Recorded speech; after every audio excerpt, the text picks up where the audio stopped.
What's your most WTF customer service experience? So, the past weekend we went to a restaurant for dinner with my girlfriend and her friends for her birthday. We had about 10 people and we split the bill across 5 different tabs, each with an 18% minimum tip. The service was awful. The server was rude, sarcastic, and messed up our drink orders twice, and then blamed us. He bought out all the appetizers and entrees at once, and got annoyed when we said we didn't want the apps anymore. One friend paid in cash and didn't get a receipt. She expected around $5 back, but only got $4 and change. When she asked for the receipt, the server just said he threw it away and offered her $1 from his wallet, saying, "How about I just give you $1 if you want it that bad?" We were all real mad. Nobody left an extra tip. I wrote, "Nope," on the tip line of my receipt. As I was washing my hand in the men's room before leaving, the server tapped my shoulder and said, "You think you're pretty funny with that tip, don't you? Why don't we step outside so I can show you how funny I can be?" I was like, "What the frick?" I called the manager and explained everything while the server stared me down and kept trying to interrupt. Other staff had to calm him down. I declined their gift cards. No way I'm coming back to a place where the staff wants to shank me. In short, terrible service, no tip, server tried to fight me in the bathroom. I was at a department store buying some jeans. I asked the store attendant if I could try on a pair. He said sure and led me to the changing rooms. I went into the cubicle and dropped my pants. The store attendant knocked on the door. I unlocked it and opened it just a crack. He asked if he could come in. I said, "No, why would you want to?" He replied, "Because I think you're cute," and then tried to forcefully open the door, and about 30 seconds of me and him pulling and pushing on the door ensued. I was starting to get a bit frantic, so I yelled out for assistance. He stopped pushing on the door and disappeared. I put on my pants and got out of there. I was shaking. I got home and called the department store and told them what happened. I found out later that they fired him on the spot. Oh, also, I'm a guy. Last weekend I went to the beach with my friend. We'd booked a hotel room with 2 queen beds. For whatever reason, there was an administrative error and the hotel had forgotten to reserve our room. We got there and there are 2 rooms with 2 beds left. The front desk agent was very apologetic and offered us an extra room at no charge because, duh, they messed up. Then the owner of the place moseyed on in and instead said, "No, if you want 2 rooms, you're going to have to pay for 2 rooms," and asked us why we couldn't just sleep together in a king bed, which isn't really his business, and if we wanted to share a bed, we would have booked our own room with 1 bed instead of specifically booking a room with 2. If we had known they were out of rooms, we would have gone somewhere else. At that point, he insisted on us staying in 1 room with a cot, which I said was bullcrap because one of us was sleeping on a cot and it's not something we agreed to pay for. Eventually, after 2 hours of arguing, he effed off and his son, who's the part owner and the one who suggested giving us 2 rooms for the cost of 1 in the first place, let us have the 2 rooms. His dad was clearly in the wrong frickin' business. No kidding. And that's still only half as bad as the service I hear people getting when they use Expedia to book their hotels for them. This video is not sponsored by Expedia. I wonder if that joke's getting old and tired to you guys or if it's been taken so far that it's just funny that I'm still doing it. You know, the Family Guy tortured joke bit. This joke is not sponsored by Family Guy. I'm from New Hampshire. When I was going to college in Florida, I had a gas station cashier refuse to sell me cigarettes because I showed her my ID and she didn't believe that New Hampshire was a state. I've been refused alcohol in North Carolina because my New York license was too complicated. The lady thought that because it had all the crazy holograms on it, it was a fake. That is not how that's intended to work. A friend had his Hawaii license rejected to buy beer at a grocery store in Texas because the cashier said she'd seen Superbad and knew that Hawaii IDs were easy to fake. The guy was 30 and definitely looked it. I ended up just buying the beer for him with my Texas license. Maybe 10 years back, a new Mountain Mike's Pizzeria opened in my town. Since it's a really small town, my family got excited for a new restaurant, so we went in just a few days after they'd opened. The 4 of us sat down and we were helped right away. Ordered a large pepperoni pizza and drinks, pretty simple. Our drinks came in a timely fashion. Our pizza did not. We waited, were all pretty patient and understanding, and then an hour passed before we snagged a server to ask about our pizza. There were very few people in this restaurant and most of the servers were sort of milling around, sweeping and wiping clean tables and other busy work. The guy apologized for the wait and said he'd go check on it for us. He came back out and said that they were very sorry but it would be another 30 minutes on the pizza. No explanation, but we figured maybe they'd forgotten to put it in. We gave them the benefit of the doubt since they'd just opened. We waited another 45 minutes and no pizza came. Called the server again. He told us he was very sorry and he'd go check on that for us. He came out with a black disc that wasn't even recognizable as pizza. It was a giant charcoal brick. Parts of it were actually smoking. He put it on the table and told us to enjoy our pizza and that they were sorry again about the wait, but they forgot it in the oven. The first time we ordered it. So my dad had finally had enough and very politely told the guy thanks, but no thanks, we wouldn't be eating this, and we'd probably not be returning unless we heard that their service had improved. We stood up to leave and the guy bolted for the back room, and out came the manager. He asked us what the problem was. My dad told him we waited nearly 2 hours to be served a pizza that had been in the oven for just as long. He showed it to the manager. It was literally inedible. The manager shrugged and said, "I don't see anything wrong here, sir, except that you're trying to leave without paying for your meal." The manager ordered the employees to stand at every exit to ensure we couldn't leave. My dad still refused to pay and suggested the manager let us leave or he'd call the police. So the manager called the cops, saying that there was an indignant customer in the restaurant. The cops showed up and asked what the problem was. Manager said we wouldn't pay for our pizza. My dad said the manager wouldn't let us leave, but the guy denied it. Cops scoffed at the manager, walked us out of the restaurant, and we've never eaten there since. Definitely not a bad thing, just kinda surreal. I was at a restaurant with a bunch of co-workers. The waitress was taking our orders. After the 10th person, someone finally asked her, "Are you going to write any of that down?" And she said, "No, I have an eidetic memory." She wasn't kidding. Got all 15 orders perfect and learned all of our names. Oof, well, I've got one from the other side. I used to work in the cancellation department of a major internet service provider who shall remain nameless. Our job was to stop people from cancelling, either by convincing them or bribing them with free time, refunds, whatever it took. It was stressful, the ISP sucked, and the customers weren't very tech-savvy. One time when the servers were down, I spent 12 hours getting screamed at. One guy even put all 5 members of his family on the phone to yell at me as well. Anyway, this one time I get a woman. She sounds young and she has a cutesy email address. I go into my whole shtick about her bill and how it's important to have internet. I hear kids, so I go into the whole important for school thing. So I try that. Look, she's pretty nice and tells me that she'd love to keep it, but she can't. So I go through the whole, well, if it's something we can fix, yada yada yada, and nope.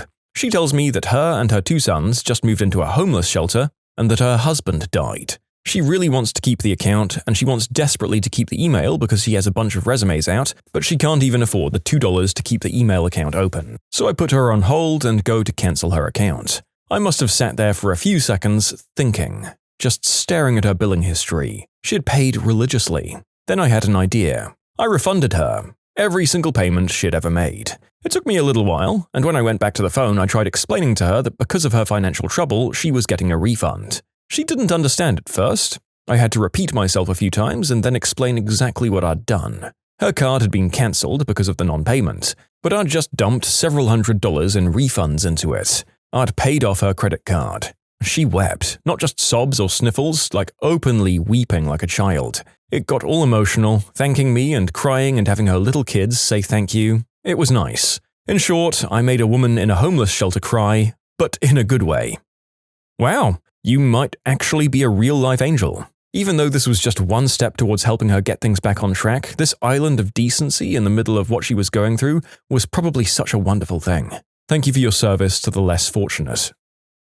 Last year, I was going through the self-checkout at Kroger late one night. There were a few other people that said self-checkout, but it was far from busy. I attempted to scan an item that was on clearance and it brings up the "Wait for attendant" message. I see the kid working the section talking to another coworker about 20 feet away. The hand modules they use have an ignore function, so they don't have to come every time someone doesn't know how to use the machines. 95% of the time, they don't need attendance, you see. The guy had hit the ignore button for me. I know that this item isn't going to scan without his approval, so I hit the call attendant button. And he just presses ignore again without looking. This happens 8 times. When I finally went over to ask him for help, he bolted to the back before I could catch him. I wasn't furious, just annoyed.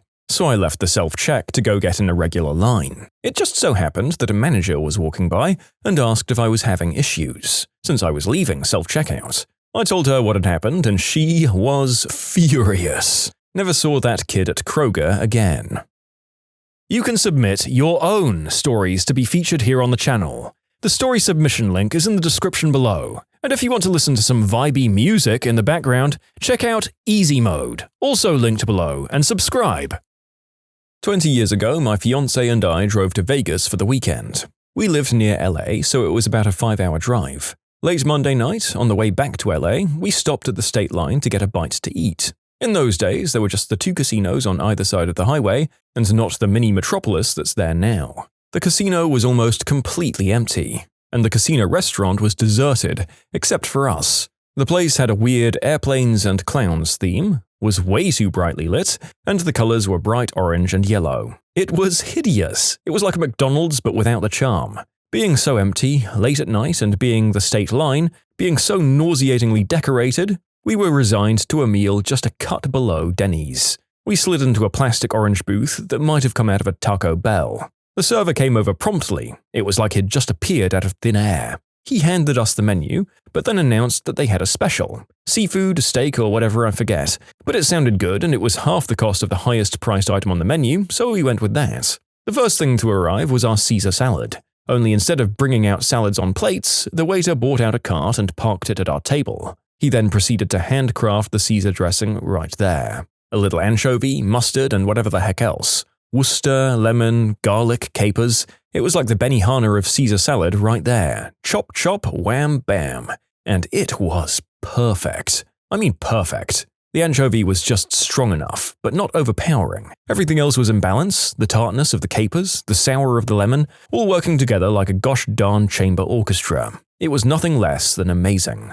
Best Caesar salad I've ever had before or since. The food came out pretty quickly, and it was expertly prepared. It was exquisite. And you know how servers in already empty restaurants are sometimes like ghosts? You just never see them? This guy was a god amongst waiters. He knew exactly when to show up. Not too much, not too little, just at the right times. Well, the food was incredible, and as the waiter cleared the table, he suggested dessert. I always need coffee, so a little dessert sounded good, and the food had been so great that we decided, how the hell could we miss this? It's a little hazy, but we ordered some sort of peaches and ice cream dessert. The waiter said he was going to need some help with this one, and he disappeared, only to return with another cart, and a woman he introduced as his manager. They set to whipping up a storm on the cart. Evidently, they had to make the syrup for the peaches right there and with whiskey and whatnot, and they created a couple of huge fireballs that went whoosh. Yeah, and the ice cream had to be done just so. It was a spectacle. This was perfect as well. The perfect balance of warmth, a hint of alcohol,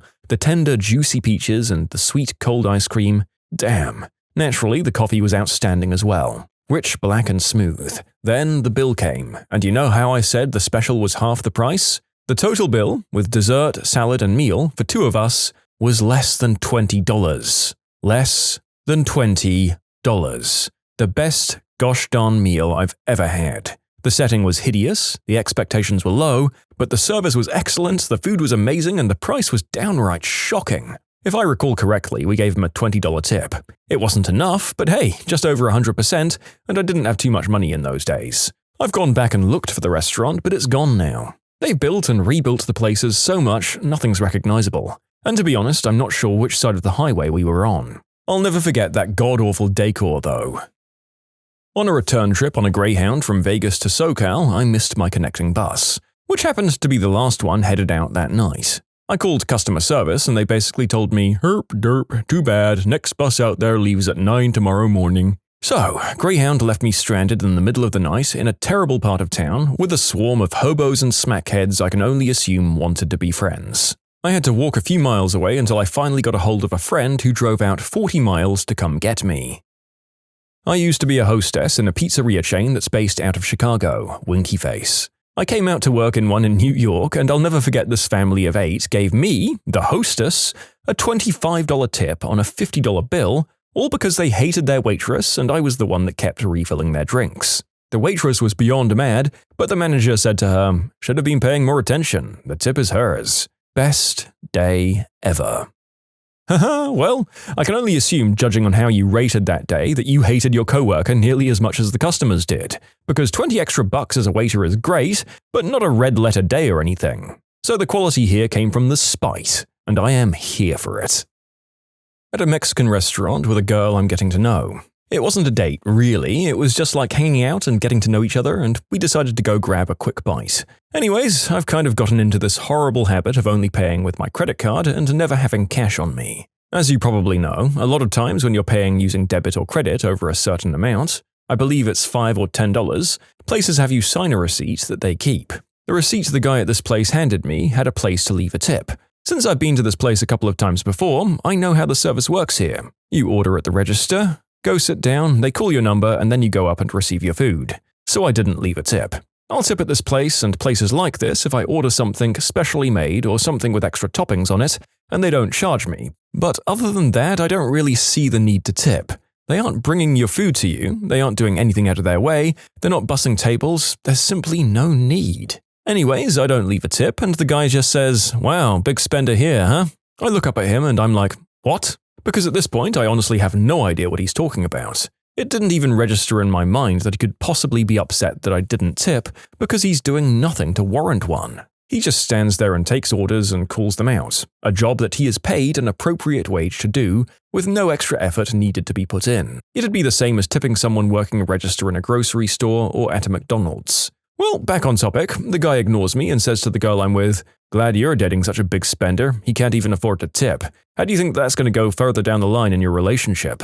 She's just kind of baffled. I'm just kind of baffled too, and at that point I just decide it's best to ignore the guy and go sit down, so I shrug it off with a, "Whatever, man." After a bit of an awkward sit, our food comes up, so I go up to go get it and decide to just let it go. We grab our drinks and our burritos and walk out there, while the guy gives me dirty looks and keeps calling me big spender, only to sit down on a bench near the restaurant and find our orders are completely effed up and nothing near what we ordered at all, as well as our drinks only being filled halfway. I'm normally not picky and I would have just said F it and eaten it and written it off as more trouble than it was worth to fix the order, but I'm here with a girl and I don't want to look like a wimp. We take our food into the restaurant where I explain to the guy that our order's messed up and our drinks are only half full. "Oh, complaining about your order and you couldn't even be bothered to tip? Now you're putting me through all this trouble and can't be bothered to tip again?" And just keeps rambling on like that while a line forms behind us and he finally goes to fill up our drinks. He comes back and says, "Whoops," in a Razzie-nominated performance, before he pretends to trip and sends our drinks flying all over me and the girl I'm with. I demand to speak to his manager and he immediately stops playing his little game, saying stuff like he realizes that he was being a moron before, but that he really did trip and stuff like that. Basically saying anything to beg us not to talk to his manager, and even offering us our money back on the order, but I refuse and keep demanding to talk to his manager until the cook in the back finally hears what's going on and goes to get him. The manager comes out, the girl I'm with and I both explain what happened, and the kid keeps babbling that it was an accident. The manager takes me and the girl I'm with out back to get us cleaned up, and after that's done, he invites us to watch the CCTV footage of what's happened, along with the kid who spilled crap all over us. The kid clearly trips on nothing and deliberately sends the drinks flying onto us. The manager fires the guy on the spot, explains to us that he'd only hired him on for the summer since he was a longtime friend's son and that the kid had been acting like a total butthead the entire time he was employed, but the manager regrettably turned the other cheek as it was his friend's son. The manager was a really nice guy and paid for our meal, as well as giving us a card each that gave us 10 free meals at his restaurant. He even went into the kitchen and cooked our orders himself, gave us to them in to-go bags, and paid for the cab. We'd walked there to take us back to my place so we wouldn't have to walk home in sticky clothes. In short, kid is a jerk because I didn't tip him, deliberately spills sodas on me and the girl I was pseudo-dating, and then gets fired and the manager does an awesome job of making it up to us. You know, I almost always take the side of the worker in these, but it's been really interesting to read the stories of people who genuinely seem to deserve to have been fired for making their non-Karen and Ken customers suffer on purpose. Chalk this one up to nepotism at least. Almost never a good start. Had a waiter spill a $100 bottle of wine, first and last time in my life I ever paid that much for a bottle of wine, all over my dinner. He refused to replace either of them. After I didn't tip him, he literally chased me out of the restaurant and physically threatened me for his tip. He had to be restrained by the manager. I was at an awesome barbecue place in Fort Worth with a bunch of friends. Our server was a bit goofy. He was funny, really nice, but kind of distant. He just seemed like he didn't seem suited to waiting tables. He got our drinks and orders wrong, but it was hard to be upset. The what the frick moment wasn't bad or good, it was just weird. He had a huge red beard and I said, "Dude, your beard is awesome." He then said, "Thanks, my neighbor has one just like it. Some people think he's my dad, but he's not my dad." I've met my dad." Then he just walked away without saying anything. This happened a few years ago to me and my fiancé and our friends. I worked at an Indian restaurant with one of my lady's best pals. The owners of the restaurant had just opened a New Mexican place, so we all decided to go. It had been open about a week, so it would have been understandable if the food and service weren't out of this world, but what we got was amazing. In our group, there were 7 or 8 of us. Next to us is a group of clearly well-to-do people, maybe 6 or so. Our server has only the 2 tables. This is what follows. Our server gets our drink order, doesn't bring them for 20 minutes, takes our food order, that doesn't come for nearly 2 hours. Meanwhile, the rich people next to us get the best service I've ever seen. She was just clearly ignoring us and pegging us as cheap college kids. All of us worked in restaurants.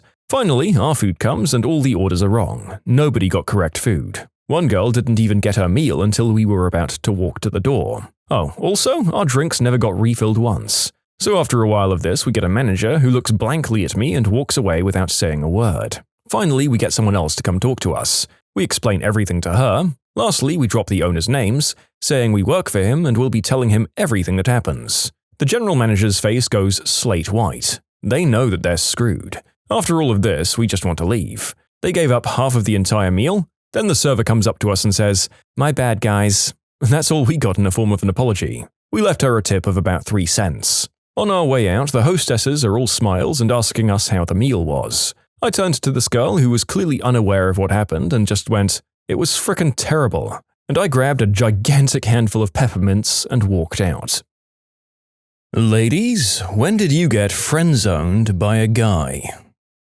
Guys on the internet need a huge reality check. Here's mine. I had this crush on my study buddy in college, and one night he casually looked at me and said to me, "You know why we're such great study buddies? Because we never have to worry about physical attraction or banging each other." See, in my experience, a solid majority of males are oblivious to hints that chicks think are blatantly obvious. I was talking to my boyfriend the other day about before we got together, and a lot of the things I did to try and let him know I was mega into him, they weren't even noticed. In the end, a simple, "I'm into you, we should go out," does the trick really well. Long story short, men suck at getting clues from women, partly because of evolution and social dynamics. So, ladies, don't throw hints, throw bricks. Otherwise, we'll never know, and then you get the guys who assume every woman wants their babies, and the rest who assume that nobody loves them. This one guy would come over to my house and insist on cuddling and watching movies the whole time. He'd keep me up all night on the phone because he slept better when he could hear my voice, and then send me good morning texts and hold my hand whenever the opportunity presented itself. Then he told his best friend that he wished I'd just get over it. I was in love with my best friend for 3 years. We did everything together. We went to the movies, had Doctor Who nights, went hiking. He'd even stopped by to talk to me at work and texted me every night about which episodes of Star Trek were on. He told me all of his crap and I told him mine. He helped me out of my depression, and when I became an unspeakable act victim, he was the first person I told. We gave each other gifts and everyone thought we were dating. He even encouraged the image when we were out in public, but it never went anywhere. Instead of telling me he simply wasn't attracted to me, we continued a charade of couple-like behavior. He started dating someone and I felt the need to be blunt, blunter than I'd already been. I told him I loved him, and then he didn't talk to me for a year. He got married in September. Oh, and I'm engaged now, so I guess it all worked out for the best in the end. Haha, well, we're all happy for you. The narrator should note he generally doesn't think the friend zone is a thing, especially in the cases where he hears guys talking about women they've been nice to, not wanting to jump into bed with them, but it did make for a good, well-known concept to introduce the video with. One of my good friends left for the army. I know how lonely you can feel in the military, so I decided to drop over $500 to go halfway across America to a crappy city in Georgia that's basically the first level of hell. It was one tumbleweed-filled mall, a few fast food restaurants, and my hotel. That hotel was not great, but it was worth it to see him just for a few days. We'd been friends since middle school. He was there when my boyfriend broke my heart. I was there when his girlfriend did the same. It was a beautiful friendship, really, and people often made comments about us being a couple. I kinda got sucked into the thought, to be honest. Anyways, I go to a crappy city in Georgia just to spend a few days with him. We have a sweet running reunion jump hug combo. He shows me off to a few of his army friends. We get shakes and burgers together at this old-fashioned Ma and Pa diner. and the next day all we do is cuddle and laugh. We held hands through this crappy one-horse mall. He helped me pick out a cute summer dress. I even initiated a kiss or two. It was like a frickin' movie. It was beautiful. I even wrote a poem that night. I was so inspired by the overflow of emotions. A few months later, he comes back home. I invited him over to have a Skyrim party with a few friends. Denied. Oh, invited him to go dinner? Nope. Okay, hang out? Watch movies and cuddle? Make hot cocoa? Drive-by high five? Nada. Nothing. Zip. I didn't get to see him for about 2 months, and he lived right down the road. Turns out his ex, who was dating his best friend while he was gone, told him to stop hanging out with me, and after I asked him about it, I got the classic, "We make better friends than a couple anyways." Frickin' frick. In short, I spent way too much frickin' money to see a guy who wanted absolutely nothing to do with me. You know, multiple men have told me that I'm just like a bro. Different guys and girlfriends seem undecided on whether this means I was getting hit on or friend-zoned. I had the biggest crush on my friend in college. I'd invite him over to study several times. Imagine Cher in Clueless with the hair tossing and the rolling off the bed. Nothing ever came of it, and I thought he just missed the signals. A couple of years later, drunk at a New Year's party, I confessed what I thought was my biggest secret. He admitted that he knew all along and had deftly avoided my advances. It was embarrassing for all involved. Weirdest ever. I'd been hanging out with this guy for almost a year. He liked me and I liked him. I went over to his house once for his birthday, we went to his room and made out a bit. The door was cracked and in came his dog. The dog then started to growl and bite my ankles. A week later, I asked if he wanted to be more than friends, and he, exact quote, said, "We can't date. My dog hates you. I'm afraid he might hurt you. I hope we can stay friends. I like you, but I love my dog." Friend-zoned by a frickin' dog. I kept getting friend-zoned by this guy that I liked and had been friends with for about 3 years. My feelings didn't start right away. I got vibes from him, or at least I thought they were vibes. One night we were both wasted and we ended up sleeping together. And I thought to myself, oh my god, this is it. He's going to tell me he has feelings for me too. He ended up telling me that he's gay and that he wasn't trying to force something that wasn't there. But after our drunken encounter, he realized he wasn't even attracted to girls. This really was the best outcome, as now we're best friends and he found himself in the process. I fell hard for a boy. We spent a collective 2 months in a casual fling, spread over 5 months. He serenaded me. A few days later, he tells me that he wants to get back with his ex. Whatever, get over him. Mostly. All is well. Then 6 months later, he calls me and tells me he needs someone to talk to. I, of course, go with him. He drives me around while ranting about his, once again, ex-girlfriend. We drive past a place where apparently they did the deed in a parking lot, and he tells me all about it. He spends about 2 hours telling me why he's crazy about this girl and why she makes him so mad. And then he takes me home and never talks to me again. Yay! This one guy walked me home in order to ask for my friend's phone number. I went on a couple of dates with one guy I'd met through friends, or so I thought. We proceeded to hook up, and then 3 days later he was dating another girl. He thought we were both just lonely and hanging out. I thought he was the bee's knees. We're great friends to this day, but I cried every time I saw him for the longest time. I've friend-zoned guys before myself, but never since that day. I make it a point to be very upfront and honest. I didn't realize how much worse than heartbreak the friend zone felt. The last couple of weeks, I've been on 5 to 6 dates with this guy, a cop that I've known for years. Yesterday, he texted me, "I'm really enjoying hanging out with you. I know we're not boyfriend-girlfriend material, but I can see us being great friends." Today, he asked me out for lunch and told me about the date he had last night. He told me it wasn't a romantic date, just a friend date, like what we do. Yeah, I'm pretty sure I'm being friend-zoned. Unlike most people, when I like someone like that and I learn that they don't like me like that back, I usually stop hanging out with them. I don't want to torture myself. So no, I haven't been friend-zoned. I think it's a choice. You can accept it and move on, or live in a fantasy hell you've created all on your own. What I've learned from this thread is when guys get friend-zoned, it's, "Derp, you're such a great guy and would be the perfect boyfriend, but you're just not the right one for me. In other words, you're nice but I'm not attracted to you, but let's still hang out." And when girls get friend-zoned, "Derpet, even though we've already been hanging out like crazy and have done things that are wildly inappropriate for a normal friendship, hand-holding, cuddling, making out, or sleeping together, I don't want to have a relationship with you." I can't say which is worse, but they both suck a lot. After getting the opportunity to read almost all of these stories, my opinion is, when this happens to you, just cut said perpetrator out of your life until you absolutely have no more feelings for them. It sucks to lose a friend, but it sucks more to be emotionally used and neglected. I mean, I guess both of these suck, but the narrator has definitely kept up healthy friendships after being turned down or sleeping with someone. I think it might vary from person to person, but if you're mentally strong enough to just accept that things can't be like that, it can work. God damn, I keep reading these stories and for some reason I keep hoping it'll end out okay. Disney has not prepared me for this. This kinda goes along with this thread. I totally friend-zoned this girl in high school. I'd gone to elementary and middle school with her as well, and she was always sort of the weird girl of the girly group.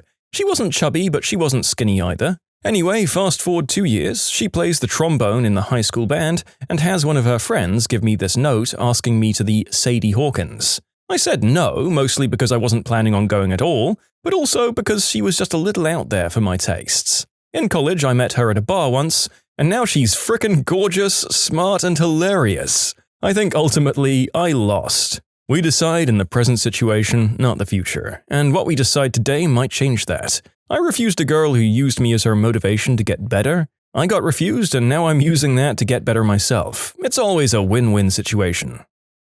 Alright ladies, this is friend zoning. I had a massive crush in high school, head over heels. We became friends because I learned that on TV, friendship leads to being girlfriend-boyfriend. Curse you, 90s romantic comedies that promised me the shy, quiet loner when applied a montage makeover sequence could get anything of their dreams. It became clear that this person didn't like me in that way, but wanted to stay friends. That sucks, but okay. I hit on another person almost a year later, and my former crush breaks down in tears because they're afraid they'll lose me and doesn't like seeing me with other people. Because I'm young and naive, I take this for hope that I've actually got a shot with her. Nope. Next 2 years of constant rebuffs, the slightest hints that I'm attracted to anyone else leads to waterworks. Now that is friend zoning. You can submit your own stories to be featured here on the channel. The story submission link is in the description below. And if you want to listen to some vibey music in the background, check out easymode, also linked below, and subscribe. You know, I may or may not have friend-zoned a girl a few years ago without even realizing it at the time.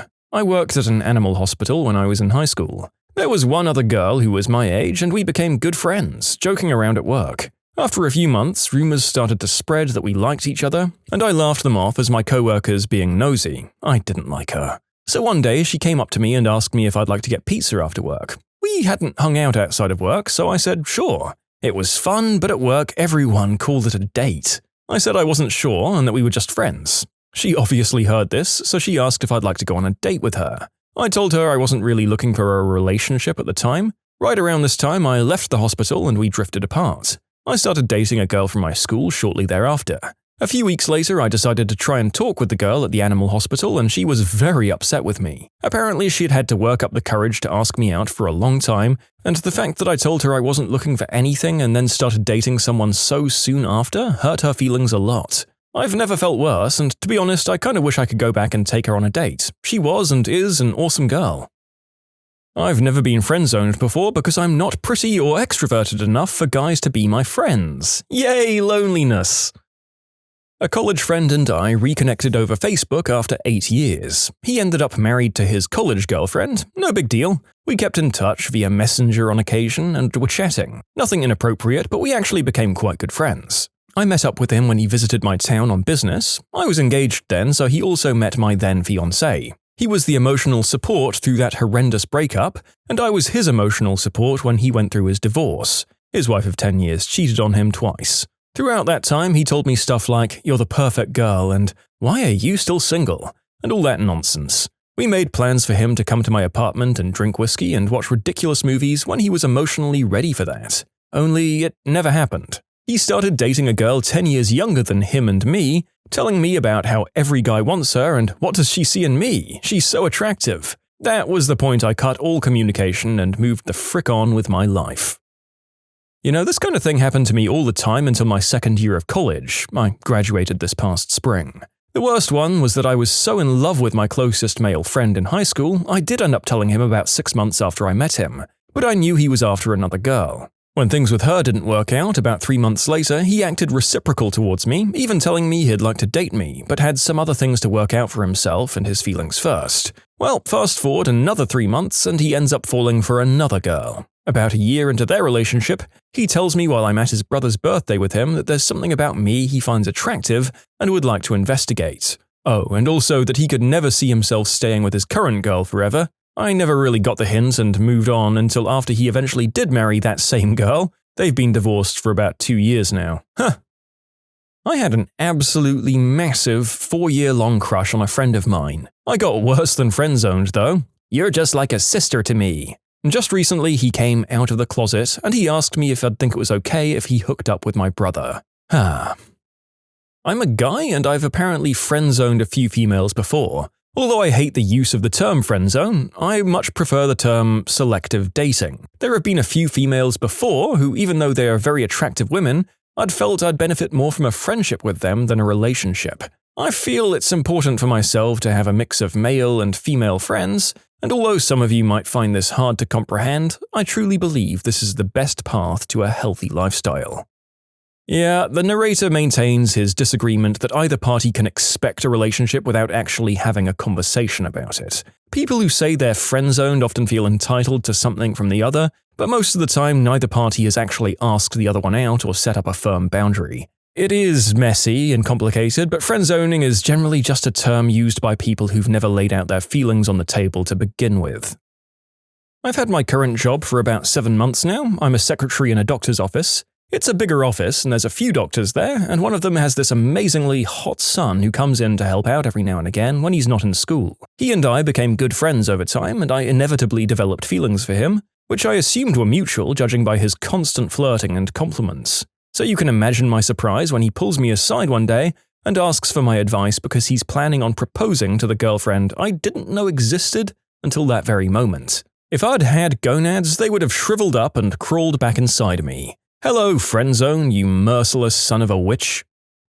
You know, a guy has to be pretty out of touch to not realize that no girl can get any guy she wants. The whole friendzone thing stems from the idea that if a guy does the right thing, the girl will fall for him. Like pickup artist moves. It ignores the fact that women care what you look like and don't want all the same behaviors from a guy. But my favorite story about a guy not being interested was I was once set up with a guy on a group trip.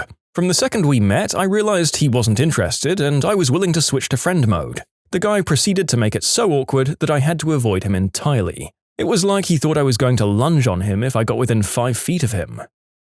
Totally in love with the guy who introduced me to Reddit. He pays for my meals, cooked me dinner once, offered to meet my parents the last time he picked me up for dinner. Sounds not so bad, right? Last week we were at a bar with some friends, and he brought up the birthday gift I gave him and said, "Yep, she's the greatest friend ever," and tried to give me a high five. I witnessed my own friend-zoning moment. Actually, eventually I did tell him how I felt, and I did not get the response I would have hoped for. I cried a whole bunch.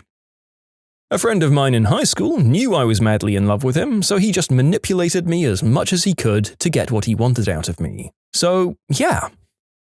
I was seriously attracted to a coworker and we became fast friends. We hung out a lot, went on travels together, shared hotel rooms, but he never busted a move on me. Finally, on a trip to Vegas with him, I got sort of drunk and kissed him. He pushed me away and said that he didn't feel that way about me. I was pretty crushed and embarrassed, so he just held me until I fell asleep. I was really confused. I've never had a problem with men before. This was the only guy who didn't at least want to sleep with me, so I went and convinced myself that he must be gay. He was attractive, but never had anything to do with women. Flash forward a few years, he's engaged to an absolutely stunning, cool as heck, really accomplished woman. Turns out he wasn't gay. He just had really high standards in women and really high standards in personal behavior. Also, yes, I'm well aware that assuming he was gay because he wasn't into me makes me a scumbag moxie. Live and learn. Similar situation from the perspective of the guy in the story. I worked with this girl at summer camp last year and we hung out all the time. Let's call her Jenna. I let her know early on I wasn't interested, but she was convinced otherwise.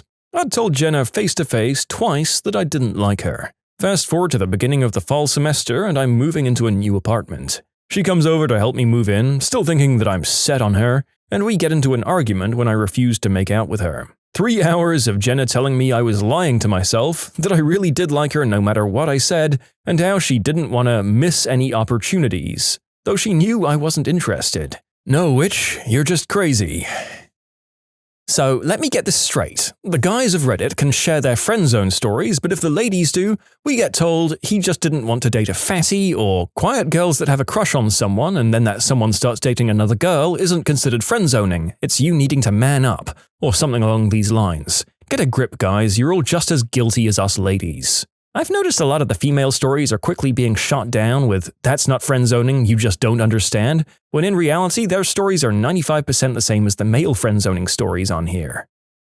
One of the main perspectives that I've noticed keeps popping up here is that apparently guys often mention how weird it would be to date a lady that's taller than they are. Please stop this. Although I do usually tend to reply along the lines of, "It doesn't matter how tall we are lying down," automatically unfriend-zoned. Also, I'm 6'1" and I've heard this line more often than I'd like to. It can be a real bummer. Girls don't get friend-zoned, they get F-buddied. There was a girl in my class who kept on glancing at me and giggling and stuff, and then I found notes with hearts and things in my locker, in my bag, on my desk. I knew it was that girl because I recognize her handwriting. She wrote things like, "I love you," "I want to be your slave," and things gradually got sicker. "Pull down my dress and kiss my forest," or "When are we going to get married? I'm all ready for you down there if you know what I mean." She was actually a weirdo in my class, very scary, and I had no heart for her. So I just walked up to her and said, "I'm sorry, but I'm unable to accept your transaction of love. My heart cannot proceed with such a course. I hope it's okay to keep some distance away from each other as friends."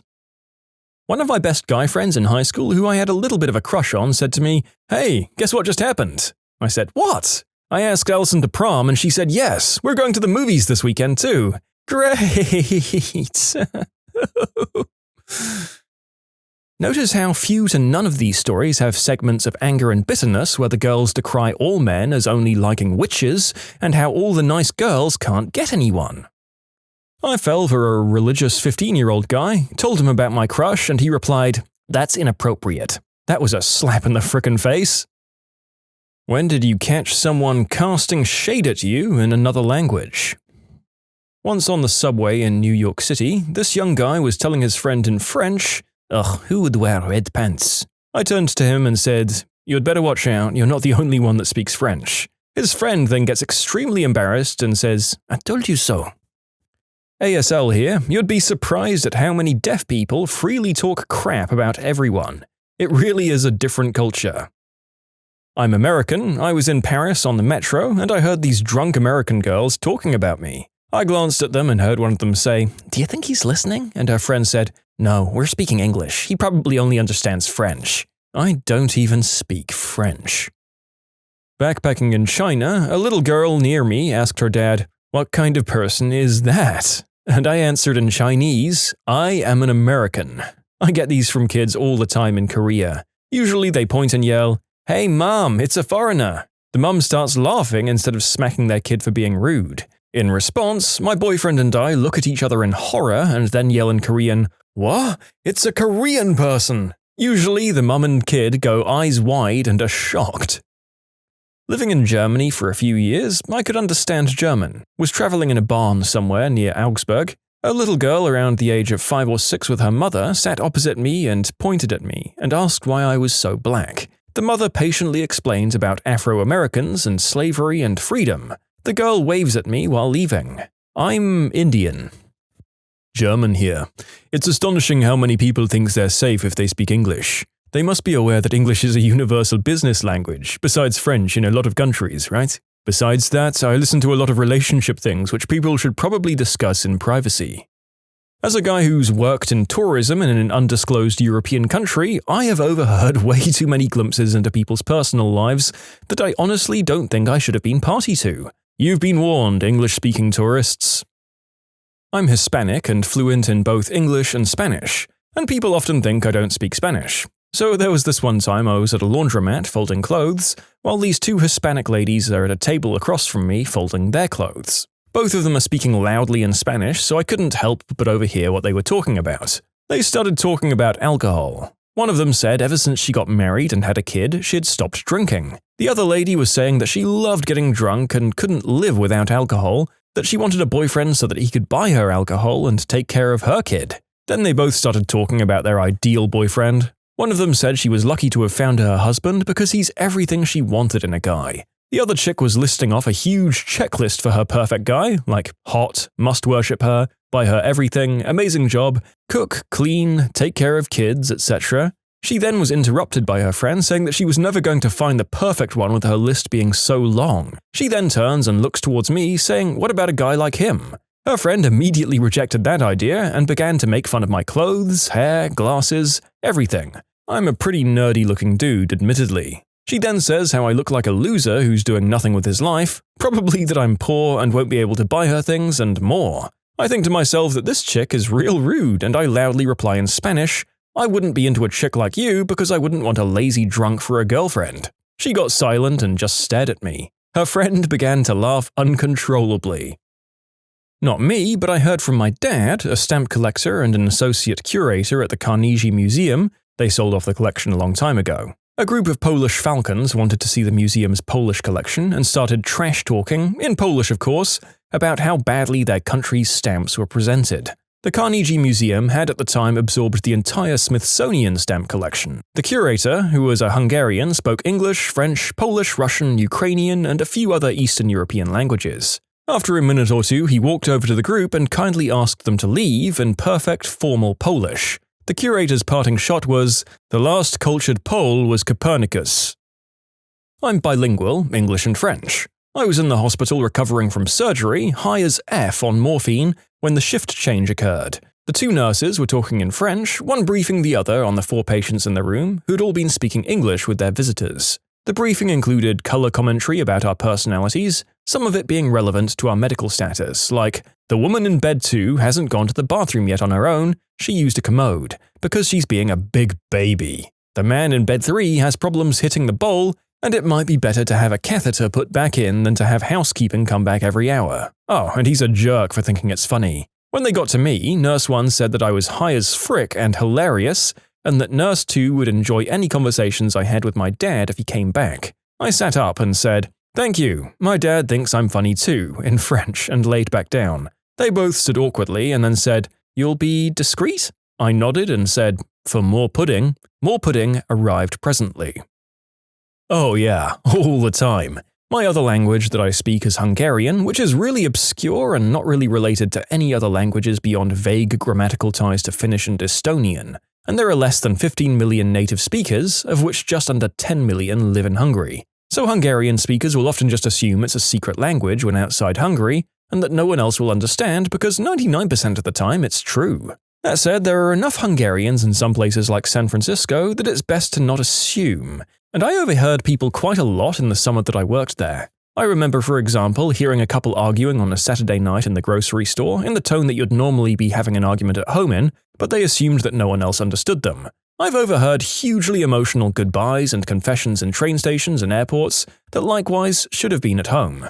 You sort of really just cringe and turn up the music loudly on your MP3 player, because telling them to stop would just be more awkward for everyone involved. My mum and dad had the best story like this, though, when they were in Austria for their first Christmas as a married couple. Apparently, the table next to them at Christmas dinner in a restaurant there was a man by himself who had a German Shepherd, and he was letting the dog literally eat the food off his plate and all sorts of things like that.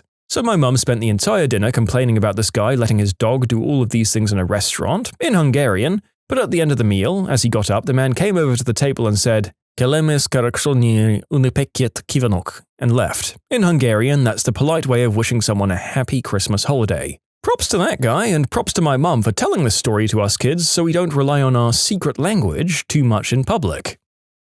I worked as an English teacher in a Japanese high school. I wanted my students to use only English in class, so I never let them know I understood and spoke Japanese. For a year, I overheard them talk about how long they thought my member was, whether I had a Japanese girlfriend, and so on. At the end of the school year, with all of the students gathered in the gym, the principal asked me to make a farewell speech as I was returning to my home country. So I stepped up to the mic and delivered my speech in fluent Japanese.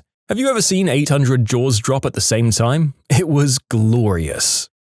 Haha, I bet your glee gave you a really weird energy while delivering that speech, and that you were looking forward to it right up to the point where it happened. God, it would have been funny to see the view of a gobsmacked audience like that. Then again, you plonking a camera on the lectern for us to see it would have raised suspicion. I picked up a summer job at a local fast food joint this summer while on break from college. I'm a white guy from Southern California, and while not fluently bilingual, I do speak a fair bit of Spanish. During my first day, the rest of the workers, as I found out later, thought I was the owner's son and treated me like I was a king, which really confused me at the time. After they came to the realization that I was just a normal guy at a part-time job, the chitter-chatter started and some began to complain to each other that I shouldn't be there, getting territorial as if I were intruding because I wasn't like them. One woman in particular really didn't like me. About a week into the job, I overheard her saying something about me being a jerk and getting in her way. Later on that day, she told me to help her with bringing something to the kitchen from the freezer downstairs because she was busy. To which I responded in Spanish, "But you called me a jerk. Why would I help you do your job?"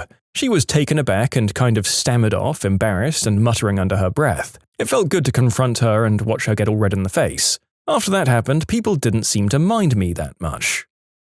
My uncle was on the other side of this. My family is Dutch, and when my aunt and uncle were living in London, she taught him the phrase in Dutch for something along the lines of, "The fat woman is a B-word," which they'd employ easily without anyone knowing what they were talking about. At least until they went to Amsterdam and the tour guide at the Anne Frank Museum got a bit surly and he momentarily forgot which country he was in. In short, my uncle called a tour guide at the Anne Frank house a fat female dog in her first language.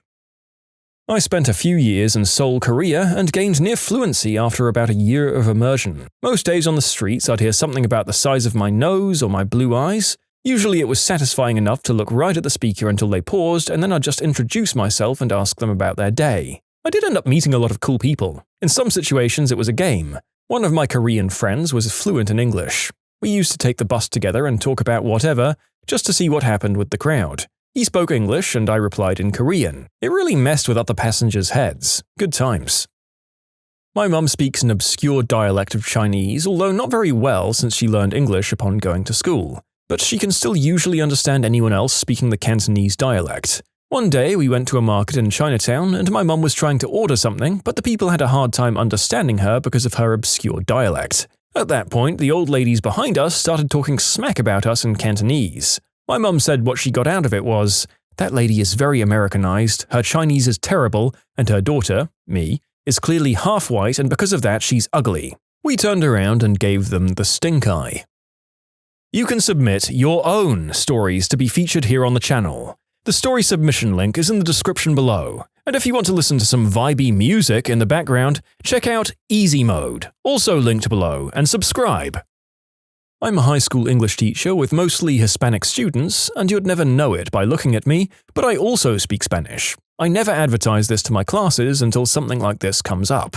I've caught students talking crap about other teachers, about me, trying to cheat on tests and papers, all kinds of stuff. One time that stands out was when a student warned another one not to try cheating, and she responded with, "Es un grito no sabe nada." He's a little white boy, he doesn't know anything. I looked at her and responded, "Sabes que esto grito entiende todo lo que dices." You know, this white boy understands everything you say.